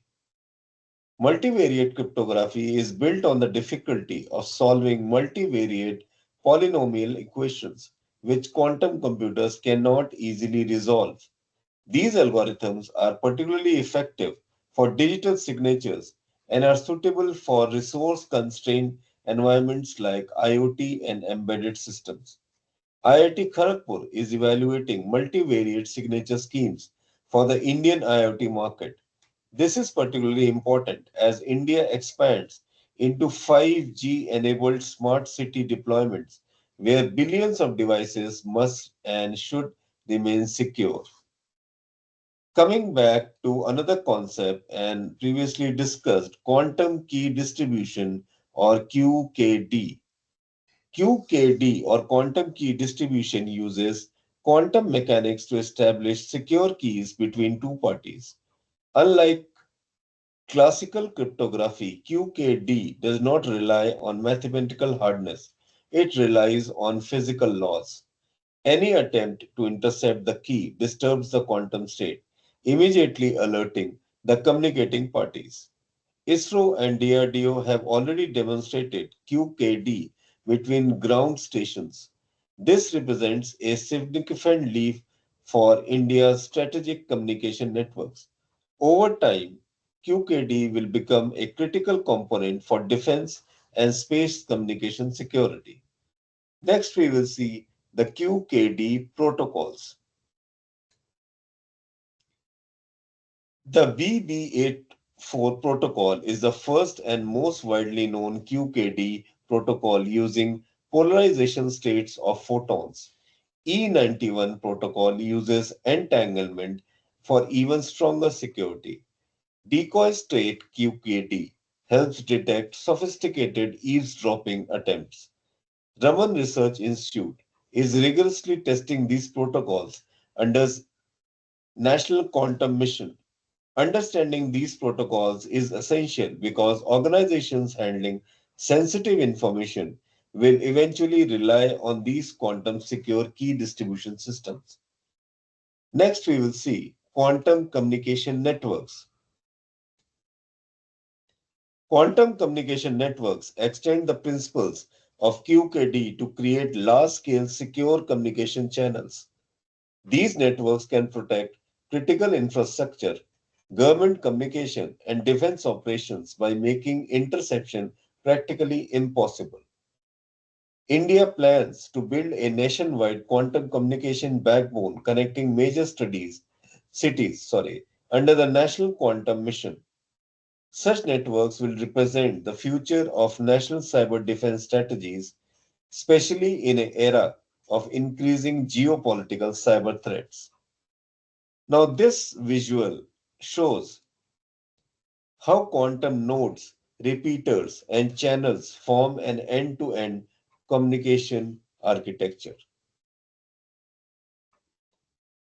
From this slide, moving forward to another quantum communication, which is a newer concept, which is known as satellite-based quantum communication.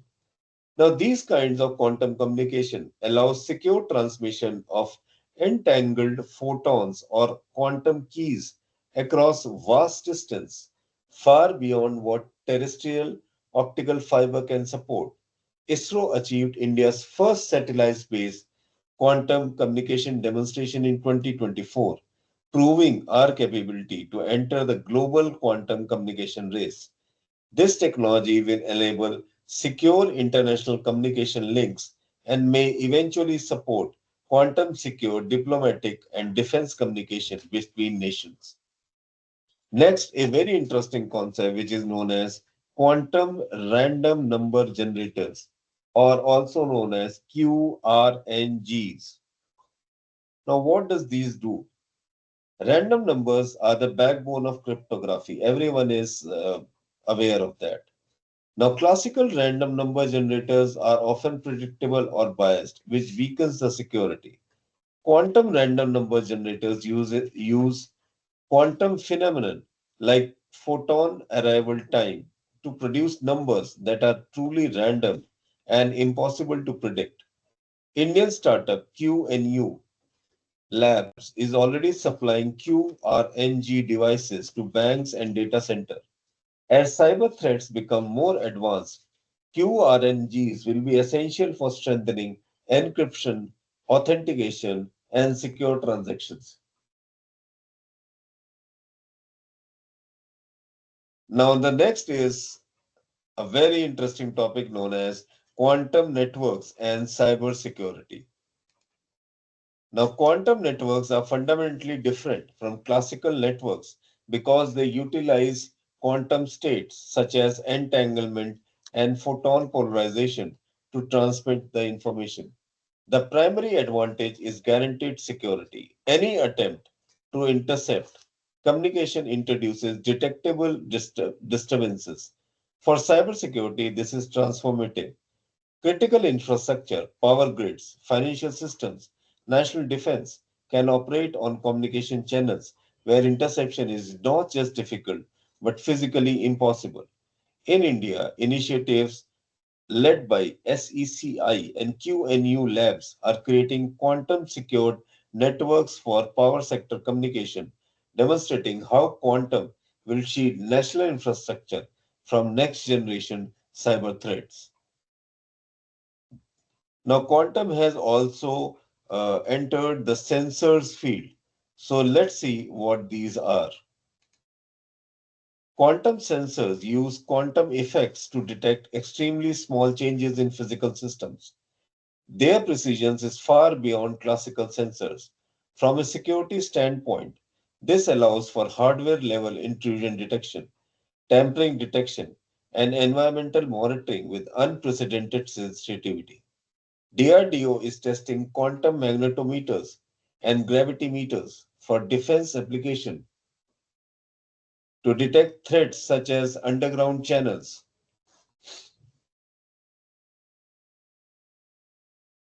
tampering in critical installations, and stealth movement. As attackers become more sophisticated, quantum sensors will become part of India's defense surveillance architecture. Now, this diagram which shows how quantum sensors detect minute shifts in magnetic, gravitational, or electromagnetic fields. So these are the various sensors which show you the various shifts in various fields. Now, whenever we talk about cybersecurity and quantum computing, particularly pertaining to India, we always have to talk about one mission which is known as NQM, or India's National Quantum Mission. Now, India's National Quantum Mission is a 6,000 crore plus strategic investment aimed at elevating India into the global top tier of quantum technology. The mission covers four major verticals: quantum computing, quantum communication, quantum sensing, and quantum materials. For cybersecurity purposes, NQM, or the National Quantum Mission, is instrumental because it supports the development of indigenous quantum secure communication links, homegrown PQC frameworks, and quantum key distribution networks. This mission ensures India's quantum capability is not dependent on foreign suppliers, aligning with national security priorities. Let's see some quantum R&D ecosystem in India in the next slide. Now, India's quantum ecosystem is expanding rapidly. It includes IITs, ISC, TIFR, DRDO labs, ISRO, startups, and research institutions working on quantum communication, cryptography, hardware, and algorithms. This collaborative ecosystem allows India to develop quantum safe security models tailored to its unique digital and governance frameworks. It also ensures cross sector alignment. Research bodies, defense units, academic labs, and industry all pushing quantum readiness level forward together. There are few startups which are playing an interesting vital role in quantum secure cybersecurity. So in this slide, Indian startups are playing an increasingly vital role in cybersecurity.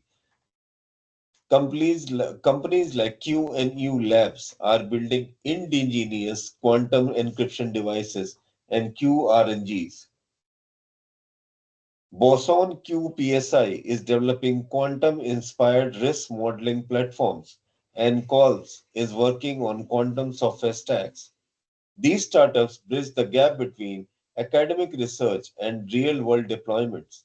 Their innovations ensure India is not merely a consumer of global quantum tech, but a producer of solutions aligned with national requirements.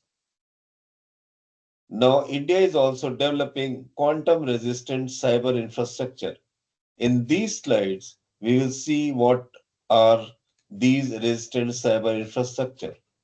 Quantum resistant cyber infrastructure refers to the ecosystem where every component, communication, authentication, encryption, storage, identity, is designed to withstand quantum attacks. This requires migrating current systems to PQC upgrading key management systems, and integrating QKD for higher security vectors. MeitY is already drafting a comprehensive roadmap for transitioning Aadhaar, UPI, GSTN, and e-governance systems to quantum-safe protocols. Preparing this infrastructure now will ensure that India remains secure even when quantum computers mature globally. Now, quantum has already reached cloud as well. So, next slide says what quantum safe cloud security is.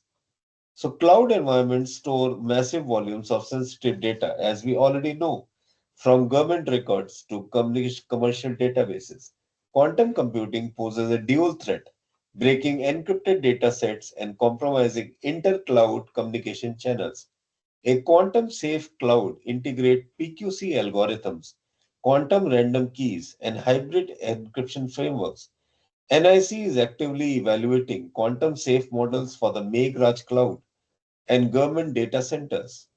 As India digitizes more services, quantum safe cloud architecture becomes indispensable for national data sovereignty. Now, the next diagram will show what quantum safe cloud security is all about. This diagram highlights how quantum safe encryption protects cloud data at rest, in transit, and during inter-cloud operations. Now let's take some case studies so that we can understand how quantum security is uh, going on. So first we will talk about the one important sector, which is the banking sector. So how quantum security is helping here? Now the Indian banking sector heavily relies on RSA and ECC, as already discussed in the previous slides. Now quantum attacks threaten everything: ATM networks, NEFT, RTGS, UPI, mobile banking, and digital signatures. Banks must begin their PQC migration immediately, starting with secure key exchange, endpoint authentications, and secure transaction channels. SBI, with its collaboration with QNU Labs to explore quantum secure key distribution, is a very strong step forward. The financial sector must adopt a phased migration to ensure stability during the quantum transition. The next is another very important sector, which is the defense sector. Now, here, how quantum security is going on? What is the state of the quantum security? So, defense systems, satellite communication, radar, command and control, encrypted messaging, and surveillance networks requires the highest grade of security. So, everyone agrees that it actually requires these kinds of securities. Now, quantum threats can compromise these channels at the intelligence level. Integrating QKD, quantum sensors, and PQC into defense communication provides multiple layer of protection. DRDO has already tested QKD secured links between defense labs. In future scenarios, quantum secured defense systems will be central to national military readiness. Moving on to the next sector, which is the smart cities. Smart cities, as we all know, rely on dense IoT networks which are handling real-time data for traffic management, surveillance, public utilities, and citizen services. Now, these IoT devices are typically very low powered and secured using lightweight classical encryption, which quantum computers can break very easily. Implementing PQC and QRNG based security in IoT ecosystems ensures long-term data integrity. Bengaluru smart city projects have already begun exploring quantum safe IoT frameworks to protect municipal infrastructure. Coming to another very important sector, which is the healthcare sectors. Now, the healthcare sector handles sensitive patient records, diagnostic data, telemedicine sessions, and hospital equipment networks. Quantum attacks pose massive risks: unauthorized access to electronic medical records, manipulation of diagnostic systems, and breaches of telemedicine communication. PQC and quantum secure encryption help ensure that long-term patient confidentiality is preserved. Apollo Hospitals has begun evaluating quantum safe encryption methods for secure health data exchange. Now, this diagram depicts how quantum impact healthcare. This is illustrating how healthcare data flows from patient devices to cloud storage and the points at which quantum safe encryption is required. Moving on to a very important uh, sector, which is the government portals. Now, these portals contains a huge citizen data. Now, government portals like DigiLocker, GSTN, Umang, and eCodes process vast amounts of confidential data. These platforms currently use classical encryption that is vulnerable to future quantum attacks. NIC has initiated early stage pilots for PQC and QKD integration to secure these portals.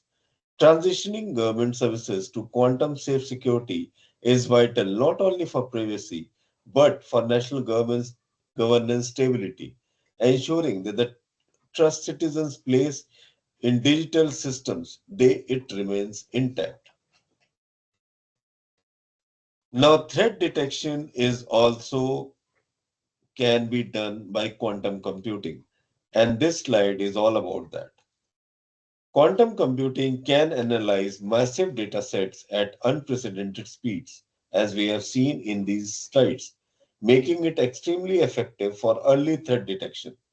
Quantum enhanced machine learning models can identify patterns, anomalies, ransomware signatures, and coordinated attack behavior faster than classical ML. IIT IIT Bombay, IIT, IIT Bombay Chennai ಆರು ಬೆಂಗಳೂರು ಕರ್ನಾಟಕ போய் அவர் help பண்றியா round கேட்கணும்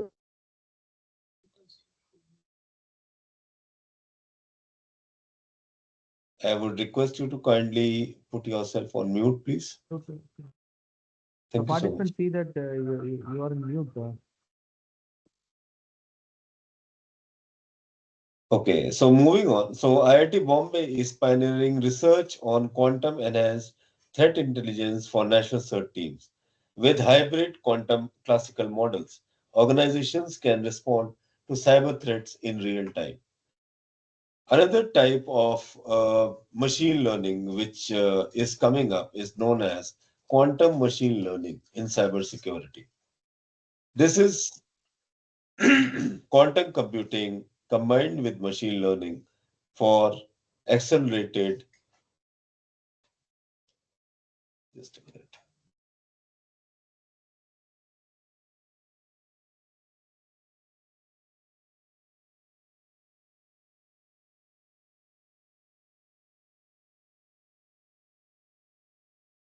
Sorry about this. So, quantum machine learning can merges quantum computing's parallelism with classical ML's predictive capabilities. QML models or quantum machine learning models can process high-dimensional cybersecurity datasets, phishing logs, malware traces, anomaly patterns much faster than the classical ML. ISC Bengaluru is developing QML frameworks for large-scale defense analytics. As quantum systems are scaling, QML will be becoming very essential for national threat monitoring, SOSAC operations, and predictive cybersecurities. In the next diagram, it will visualize how quantum circuits integrate with classical ML pipelines to accelerate model training and inference. So if you can see here, this is how QML will be evolved. Next is quantum blockchain security, another very secure concept where quantum technologies will be combined with blockchain. As we all know, blockchain networks depend on cryptographic primitives such as ECDSA and SHA algorithms. Quantum computers can break these signatures, potentially compromising blockchain transactional authenticity. IIT Madras is researching quantum resistant blockchain protocols for Indian fintech and supply chain platforms. At the same time, quantum technology can strengthen blockchains through fast hashing, secure randomness, and tamper proof logging. The future of the blockchain will be quantum safe by design. Next is a very interesting concept where we will be joining classical models of cybersecurity along with quantum cybersecurity models, and it will be known as a hybrid classical quantum cybersecurity model. A hybrid models combine the reliability of classical encryption with the strength of quantum safe techniques. This approach allows organizations to adopt PQC gradually without disrupting existing infrastructure. For example, CDEC is testing hybrid models incorporating PQC for data encryption while continuing to use classical authentication frameworks. Hybrid models are particularly beneficial during transition phases when not all systems can immediately migrate to quantum safe algorithms. Next slide will be discussing some challenges in adopting quantum cybersecurity. Adopting quantum safe cybersecurity is far more complex than simply replacing algorithms. Organizations will be facing multiple barriers: high implementation cost, lack of skilled quantum professionals, legacy infrastructure that cannot support newer cryptographic modules, and limited availability of hardware for testing. Many state IT departments and public sector organizations, they struggle even with classic cybersecurity upgrades, including introducing PQC will be adding another layer of difficulty. Transitioning to quantum safe systems requires strategic planning, phased migration, training, and strong institutional coordination. Without these, the shift will be slow and fragmented. Another point to ponder is the skill gap in the quantum India's quantum workforce. One of the most significant challenges is the shortage of trained quantum professionals. Quantum computing requires interdisciplinary knowledge: physics, mathematics, computer science, and cybersecurity. India currently has limited workforce capacity in this domain. To address this, IITs, ISC, and several research institutions have launched quantum technology programs to train engineers and researchers. Industry partnerships, fellowship programs, and national training initiatives will be essential to bridge this skill gap. Without a strong talent pool, India cannot build or sustain quantum secure infrastructure. Now, this diagram in the next slide will be highlighting the mismatch between current workforce skills and and quantum technology requirements.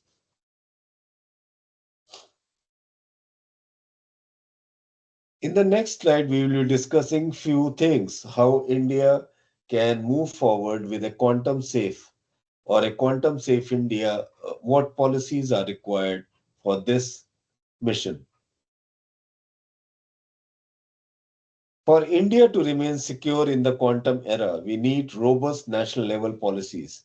These include standards for PQC implementation, guidelines for QKD in deployment, migration timelines for critical sectors, and compliance frameworks for government and corporate systems. Policy must also mandate secure storage of long-term sensitive data, which could be vulnerable to future quantum decryption. MITI has begun drafting these frameworks, but rapid consultation, planning, and adoption are required to stay ahead of global quantum timelines. Let's have a look on a roadmap for India for a quantum secure future. A quantum secure India requires a multi-layered strategic roadmap, investing in quantum R&D, supporting startups, transitioning national infrastructure to PQC, developing indigenous hardware, and creating a skilled quantum workforce. National Quantum Mission is the backbone of this roadmap. India's vision is to create a complete ecosystem from hardware and algorithms to secure communication networks, ensuring our digital future is not dependent on foreign technologies. This roadmap positions India as a leader, not a follower, in global quantum security. There is a risk to digital certificates as well. Digital certificates protect everything from banking authentication to secure web browsing. Most certificates today rely on RSA-based digital signatures. Quantum computers can forge RSA signatures, making digital certificates unreliable. This threatens secure communication nationwide. If certificates can be forged, everything from online banking to e-governance portals becomes vulnerable. NIC and CERTIN are evaluating post-quantum signatures to secure India's certificate infrastructure. This migration is urgent because certificates support the trust layer of all digital interactions. A few threats which are need to be studied of. One is the quantum threats to national cyber defense.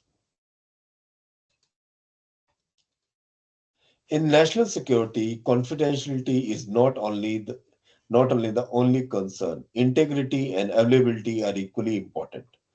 Quantum-enabled adversaries can intercept, decrypt, or manipulate classified communication. They can also launch harvest now, decrypt later attacks on military data. DRDO is actively assessing quantum-resistant protocols for mission-critical communication lines. The stakes are extremely high because national defense systems, intelligence reports, satellite communications, and operational commands, they all rely heavily on secure encryption. The next diagram shows the potential point of quantum-induced failure in defense communication network.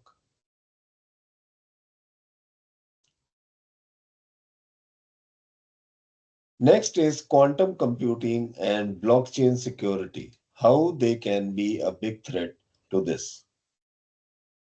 Quantum computing threatens blockchain systems primarily by breaking ECDSA digital signature used for verifying transactions.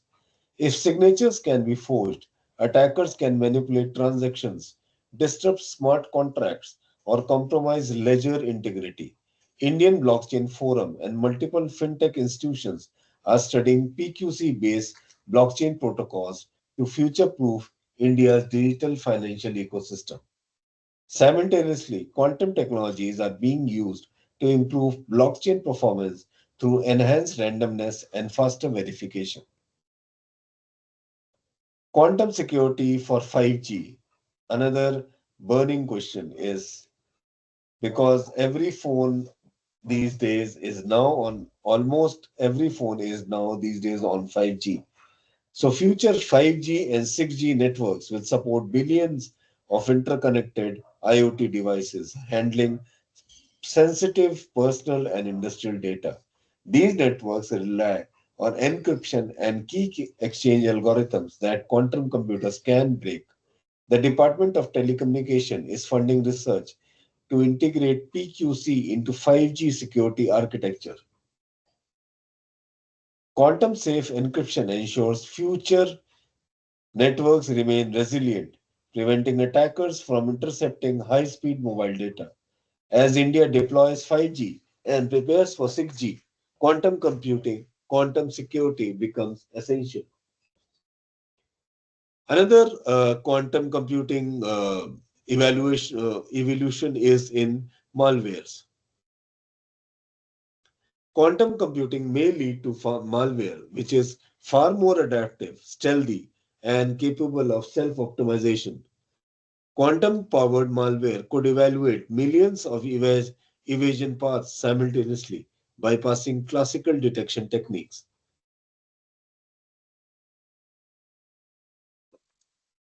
This poses a threat to antivirus tools, intrusion detection systems, and SOC operations. CERT-In is currently exploring behavioral and context-aware detection models that can withstand quantum-optimized evasion strategies. The rise of quantum malware will redefine how cyber defense teams respond to attacks. Now, in the next diagram, we will see how it illustrates quantum optimized malware could explore multiple evasion paths simultaneously. Next, a upcoming field or a upcoming sector, or I should say a study on cyber forensics. Now, quantum enhanced tools can accelerate forensic processes such as pattern search, encrypted data recovery, anomaly identification, and timeline reconstruction. Investigators will be able to analyze terabytes of evidence in minutes, significantly reducing investigation time.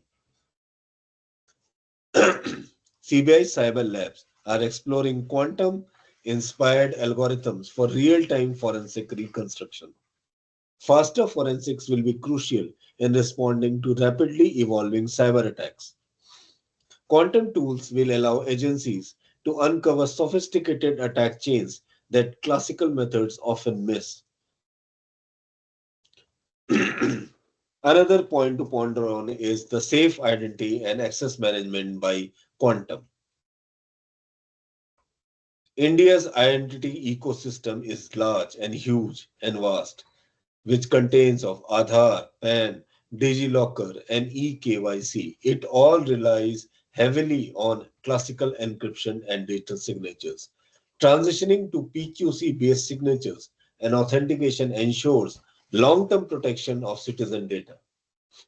Identity systems must also incorporate security key management and quantum-resistant blockchain logs to prevent tampering. UIDAI is evaluating quantum-safe identity frameworks to future-proof Aadhaar authentication. This is critical for national-scale digital security. Quantum security for smart cities. Now, smart cities is become no longer a dream. They are become reality in futures to come. So smart cities, they basically operate massive IoT networks, environmental sensors, smart traffic systems, and real-time surveillance. Quantum attacks can compromise weak IoT or encryption, manipulate sensor data, or disrupt municipal operations. Integrating lightweight PQC algorithms and secure key distribution, it will ensure large-scale IoT systems remain resilient. Under the smart cities mentioned, several cities, including Bangalore, are studying quantum-safe frameworks to secure infrastructure against next-generation attacks. The next diagram showcases actually how interconnected smart city components require quantum-safe encryption across all layers. So, quantum-ready cybersecurity workforce. Building a quantum cybersecurity ready workforce is central to India's cybersecurity future. Engineers, researchers, policymakers, and security professionals must understand PQC, QKD, quantum threat modeling, and hybrid architectures. Academic industry collaborations will be critical for generating a robust talent pipeline and pool. Institutions like ISC and IIT Madras are partnering with QNU Labs and other startups to train engineers in quantum security. Without skilled professionals, as discussed earlier also, quantum infrastructure cannot be deployed or maintained. Now, how can we build or how India is building India's quantum secure future? India's vision is to develop indigenous quantum technologies that secure our digital ecosystem from digital citizen services to defense systems. This requires coordinated efforts across government, academia, industry, and startups. The National Quantum Mission is already driving R&D, but widespread adoption of PQC, quantum networks, and quantum enhanced systems must follow. A quantum secure future will ensure India maintains digital sovereignty in an era of global quantum competition. Also, quantum security for critical infrastructure is the need of the hour.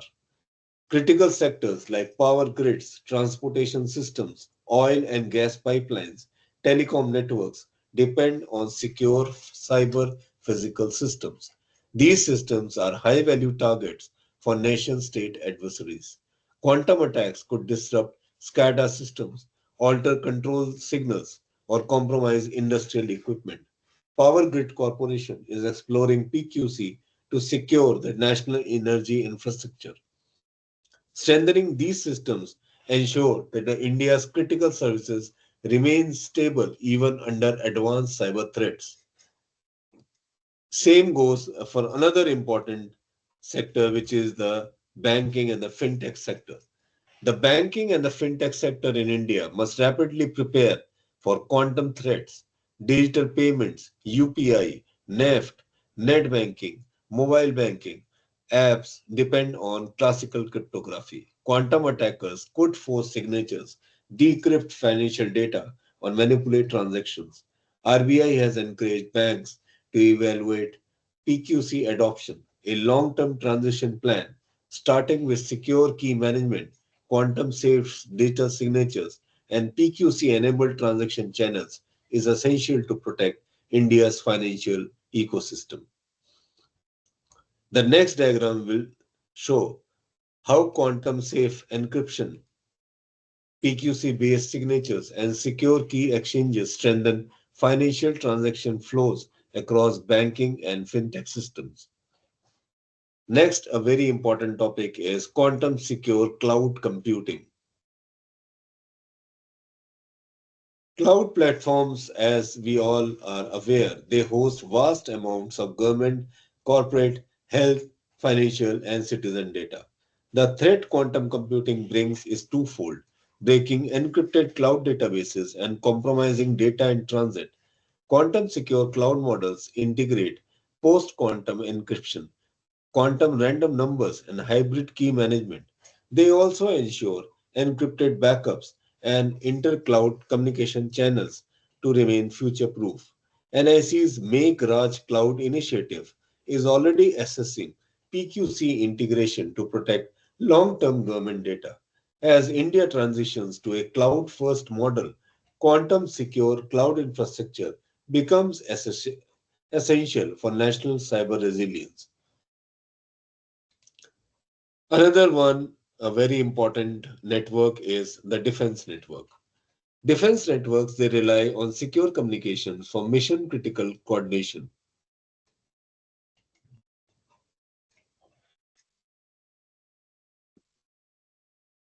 Satellite links, command centers, UAV communication, and intelligence reports.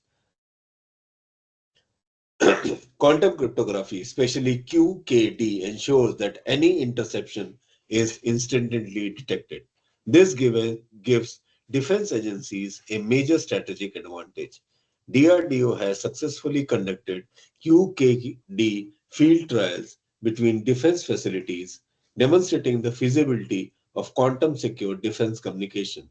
Over the next decade, integrating quantum cryptography into naval, air force, and ground communication will be a top priority for India's defense readiness. A little bit about the quantum algorithms. Now, quantum algorithms, they bring enormous computational power to threat detection. As we have seen earlier also, the various algorithms, they can analyze vast security logs, spot hidden anomalies, detect zero-day patterns, and identify correlations that classical systems often miss. This reduces the time needed to detect ongoing attacks, enabling faster response. IIT Hyderabad is exploring quantum-inspired models for real-time threat analysis. As cyber attacks grow in complexity and speed, quantum algorithms will be essential for maintaining SOC efficiency and predictive intelligence capabilities. Now, IoT devices security. IoT devices from smart meters to surveillance cameras and industrial sensors are typically protected with lightweight classical encryption. These algorithms are the easiest targets for quantum attacks.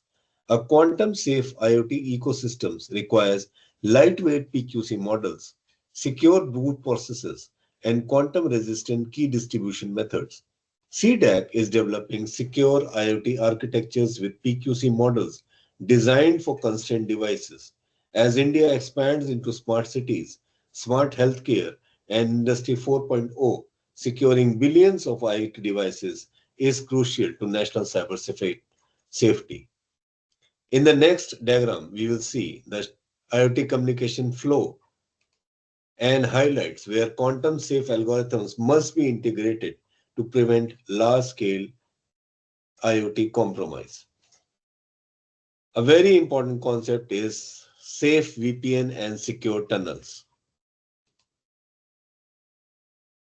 VPNs, as we are all aware, they secure communication across government services, government offices, banks, enterprises, mission-critical networks, and academia as well. So most VPNs today rely on classical key exchange algorithms like RSA and ECC, which quantum computers can break easily. Quantum-safe VPNs use PQC-based key exchange and hybrid models to ensure future-proof confidentiality. NIC is evaluating PQC-based secure tunnels for nationwide e-governance networks. This shift is essential because compromised VPNs can expose entire organizations to data breaches, ransomware, and advanced persistent threats.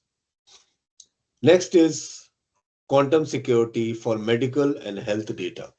Now, health records require long-term confidentiality.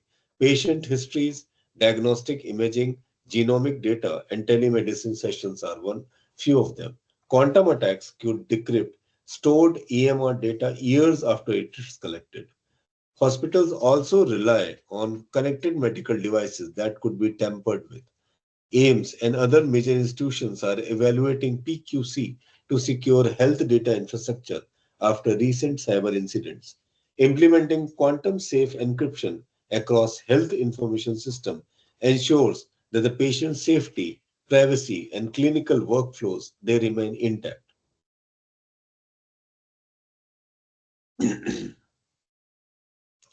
Now, digital sovereignty. Digital sovereignty refers to a nation's ability to control its digital infrastructure, algorithms, and data without relying on external technologies. Quantum computing is introducing new sovereignty challenges because countries with quantum capability can potentially break foreign encryption. India must build indigenous quantum hardware, PQC frameworks, QKD channels, and secure communication protocols. Now, National Quantum Mission supports this by funding homegrown research, ensuring that India does not depend on foreign quantum technologies for critical security and maintain digital sovereignty. Now, how to prepare or how the India cyber agencies are preparing for the quantum era.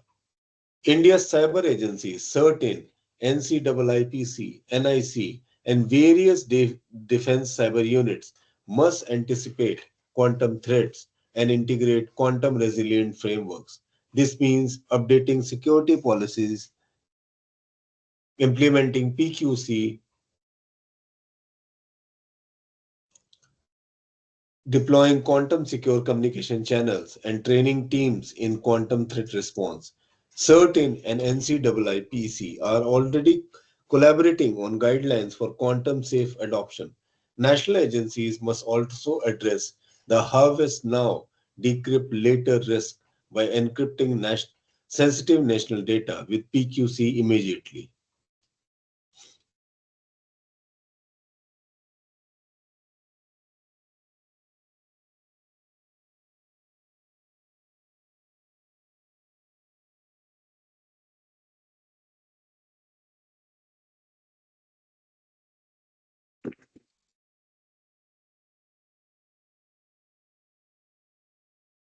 Now, quantum enhanced attack detection. So I have skipped few because they were just we have already discussed about them. So now quantum enhanced attack detection, they leverage quantum machine learning and quantum computation to analyze massive cyber security data sets in real time. Traditional tools struggle to keep pace with zero-day exploits, polymorphic malware, and multi-vector attacks. Quantum enhanced models can detect anomalies in encrypted traffic, uncover hidden attack paths, and predict complex intrusion patterns. Research labs in India are developing quantum assisted threat monitoring for national CERT teams. This fusion of quantum speed and ML intelligence will soon redefine security operations centers or SOCs, making them more predictive and significantly faster. We have already seen the roadmap for quantum cybersecurity. Now, a coordinated roadmap ensures India's readiness for the quantum era of cybersecurity, where collaboration across academia, industry, and defense will accelerate quantum safe integration. And in this regard, National Quantum Mission is allocating major funding to quantum security innovations. So this diagram visually outlines the components of India's quantum roadmap, including R&D, infrastructure, policy, and workforce development. So coming to the end of the sessions, uh, in conclusion, quantum computing is not just another technological advancement. It's a fundamental shift that will redefine cybersecurity itself. Quantum systems will dramatically enhance computing power, but they also pose unprecedented risks to classical encryption models. India must proactively adopt PQC, strengthen quantum research ecosystems, invest in secure communication networks, and build a highly skilled workforce. The way forward requires a collaborative, multi-sector effort with strategic planning and timely implementation. India can become a global leader in secure quantum technologies and safeguards its digital ecosystem for decades to come.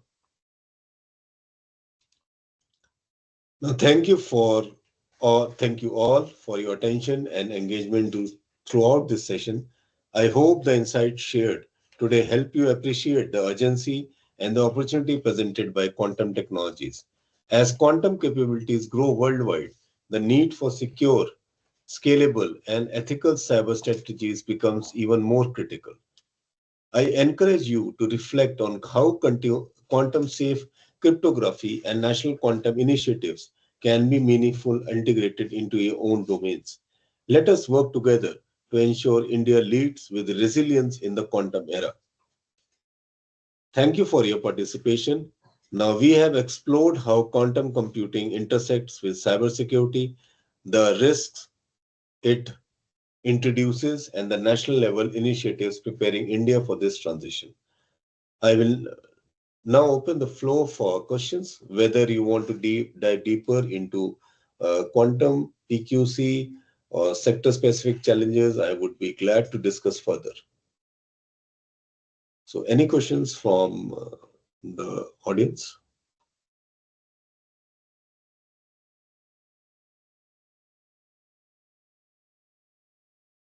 All Audience, do right. you have any questions? Audience, if you have any questions, participants, if you want to ask any questions, you can ask. As Sir had given a lot of information about quantum and where it is used and how it is used, and what are the quantum policies that India is going to adopt. If you have any doubts and if you have any suggestions, please ask, Sir. Good evening, sir. Thank you for the opportunity. I would like to gain some more knowledge on how do we expect the quantum to break the cyber security algorithms, sir. So if I understand correctly, you are asking how this quantum can break. I have discussed few case studies which were important. So what actually, so you do want to know the algorithms or? Algorithms. Which algorithms are the quantum computing system going to break that is available for the classical cyber securities? All right. If I understand correctly, you are asking about which classical algorithms can be or they can be broken by the quantum computing, right? Right, sir. Right. So I have discussed, ma'am, if you had seen in the previous slides, I had discussed about some algorithms which are like RSA, ECC, Diffie-Hellman. So these are the classical which are generally used in the banking and other critical sectors as well. So these are the main algorithms which are main focus by the quantum computing cyber threats. Yes, sir, I do understand that, but I would like to have a little more knowledge on how it is being broken by the quantum computing. Okay, Or actually, what concepts? all right. So actually, what I did was it was just a brief on how and just a beginners kind of thing to start with the quantum computing. That's why I didn't uh, took up all the technical nitty-gritties behind how they can be broken. So, in short, the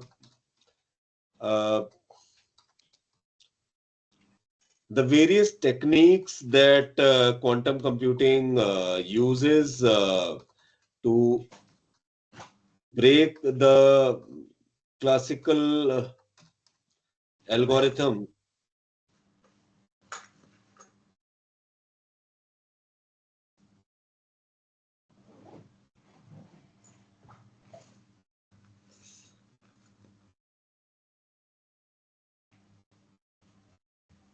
So classical cryptography is basically dependent on hard problems. Like every major encryption algorithm today relies on a mathematical problem that is easy to compute in one direction. Almost nearly impossible to reverse with classical computers. Like for example, RSA, it's dependent on integer factorization. So why it's failing these days? Because the time grows exponentially with the key size. Next is the elliptic curve descriptive algorithm, or ECC. So here the brute force attacks are very easy to do on this. Coming to the Diffie-Hellman algorithm, it requires lots of astronomical computation. And AES, it is based on key searches, like 2 raised to power n brute force operation. So these are how the algorithms, in brief, I'm just talking about in brief. I'm not going into so much of technical details. So how quantum computers, they actually don't follow the classical complexity limits. Quantum computers, they use superposition, as I already discussed in one of my slides. A qubit, they use qubits. So a qubit can represent many states instead of just 0 or 1. Qubits can share correlated information very instantly. They can evaluate millions of possibilities in parallel, which classical computers, they actually fail on this. Like we discussed, Shor algorithm. Why RSA and ECC fail in this algorithm?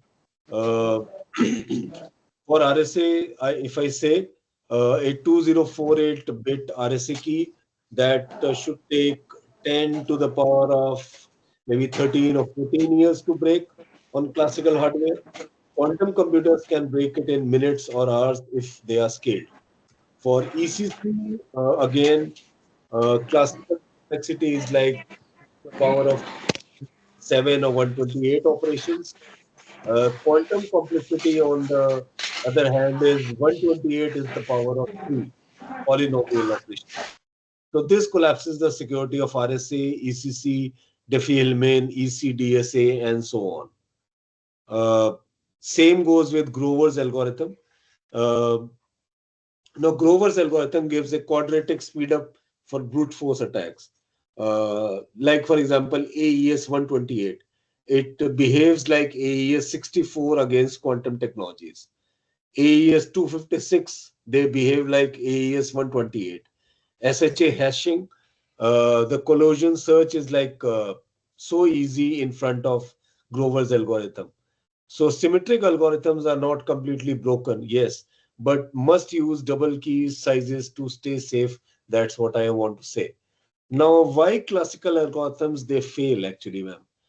They rely on the problems that are hard only for classical computers. Quantum computers can change the rule of mathematics.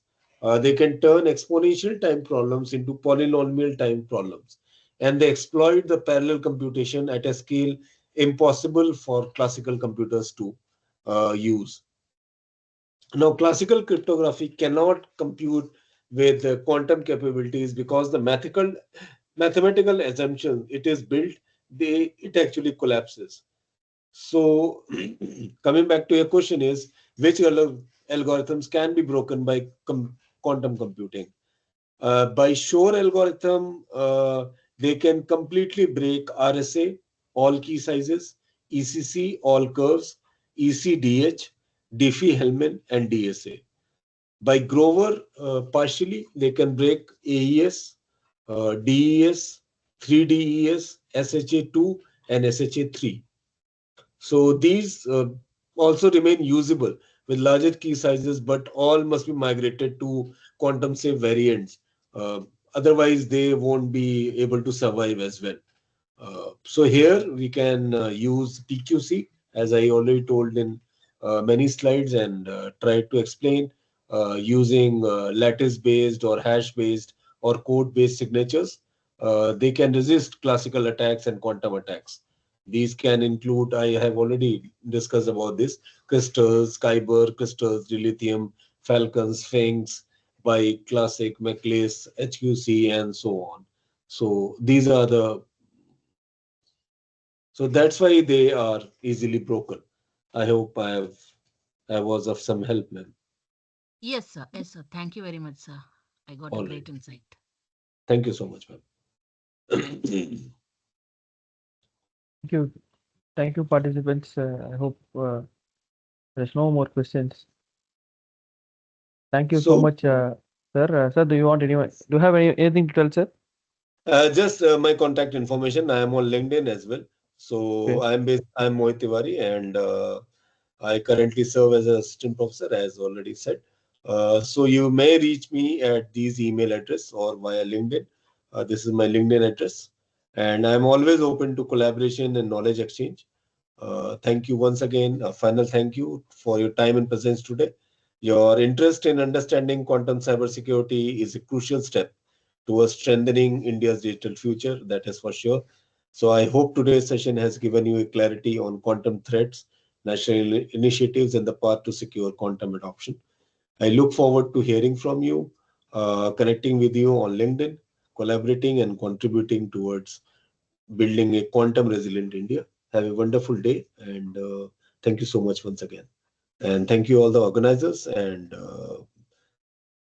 the institute for giving me this wonderful opportunity to speak before such a wonderful and splendid audience. Thank you once again. Thank you, sir. Thank you so much for the session. Participants, as I'll be posting the feedback and attendance link shortly.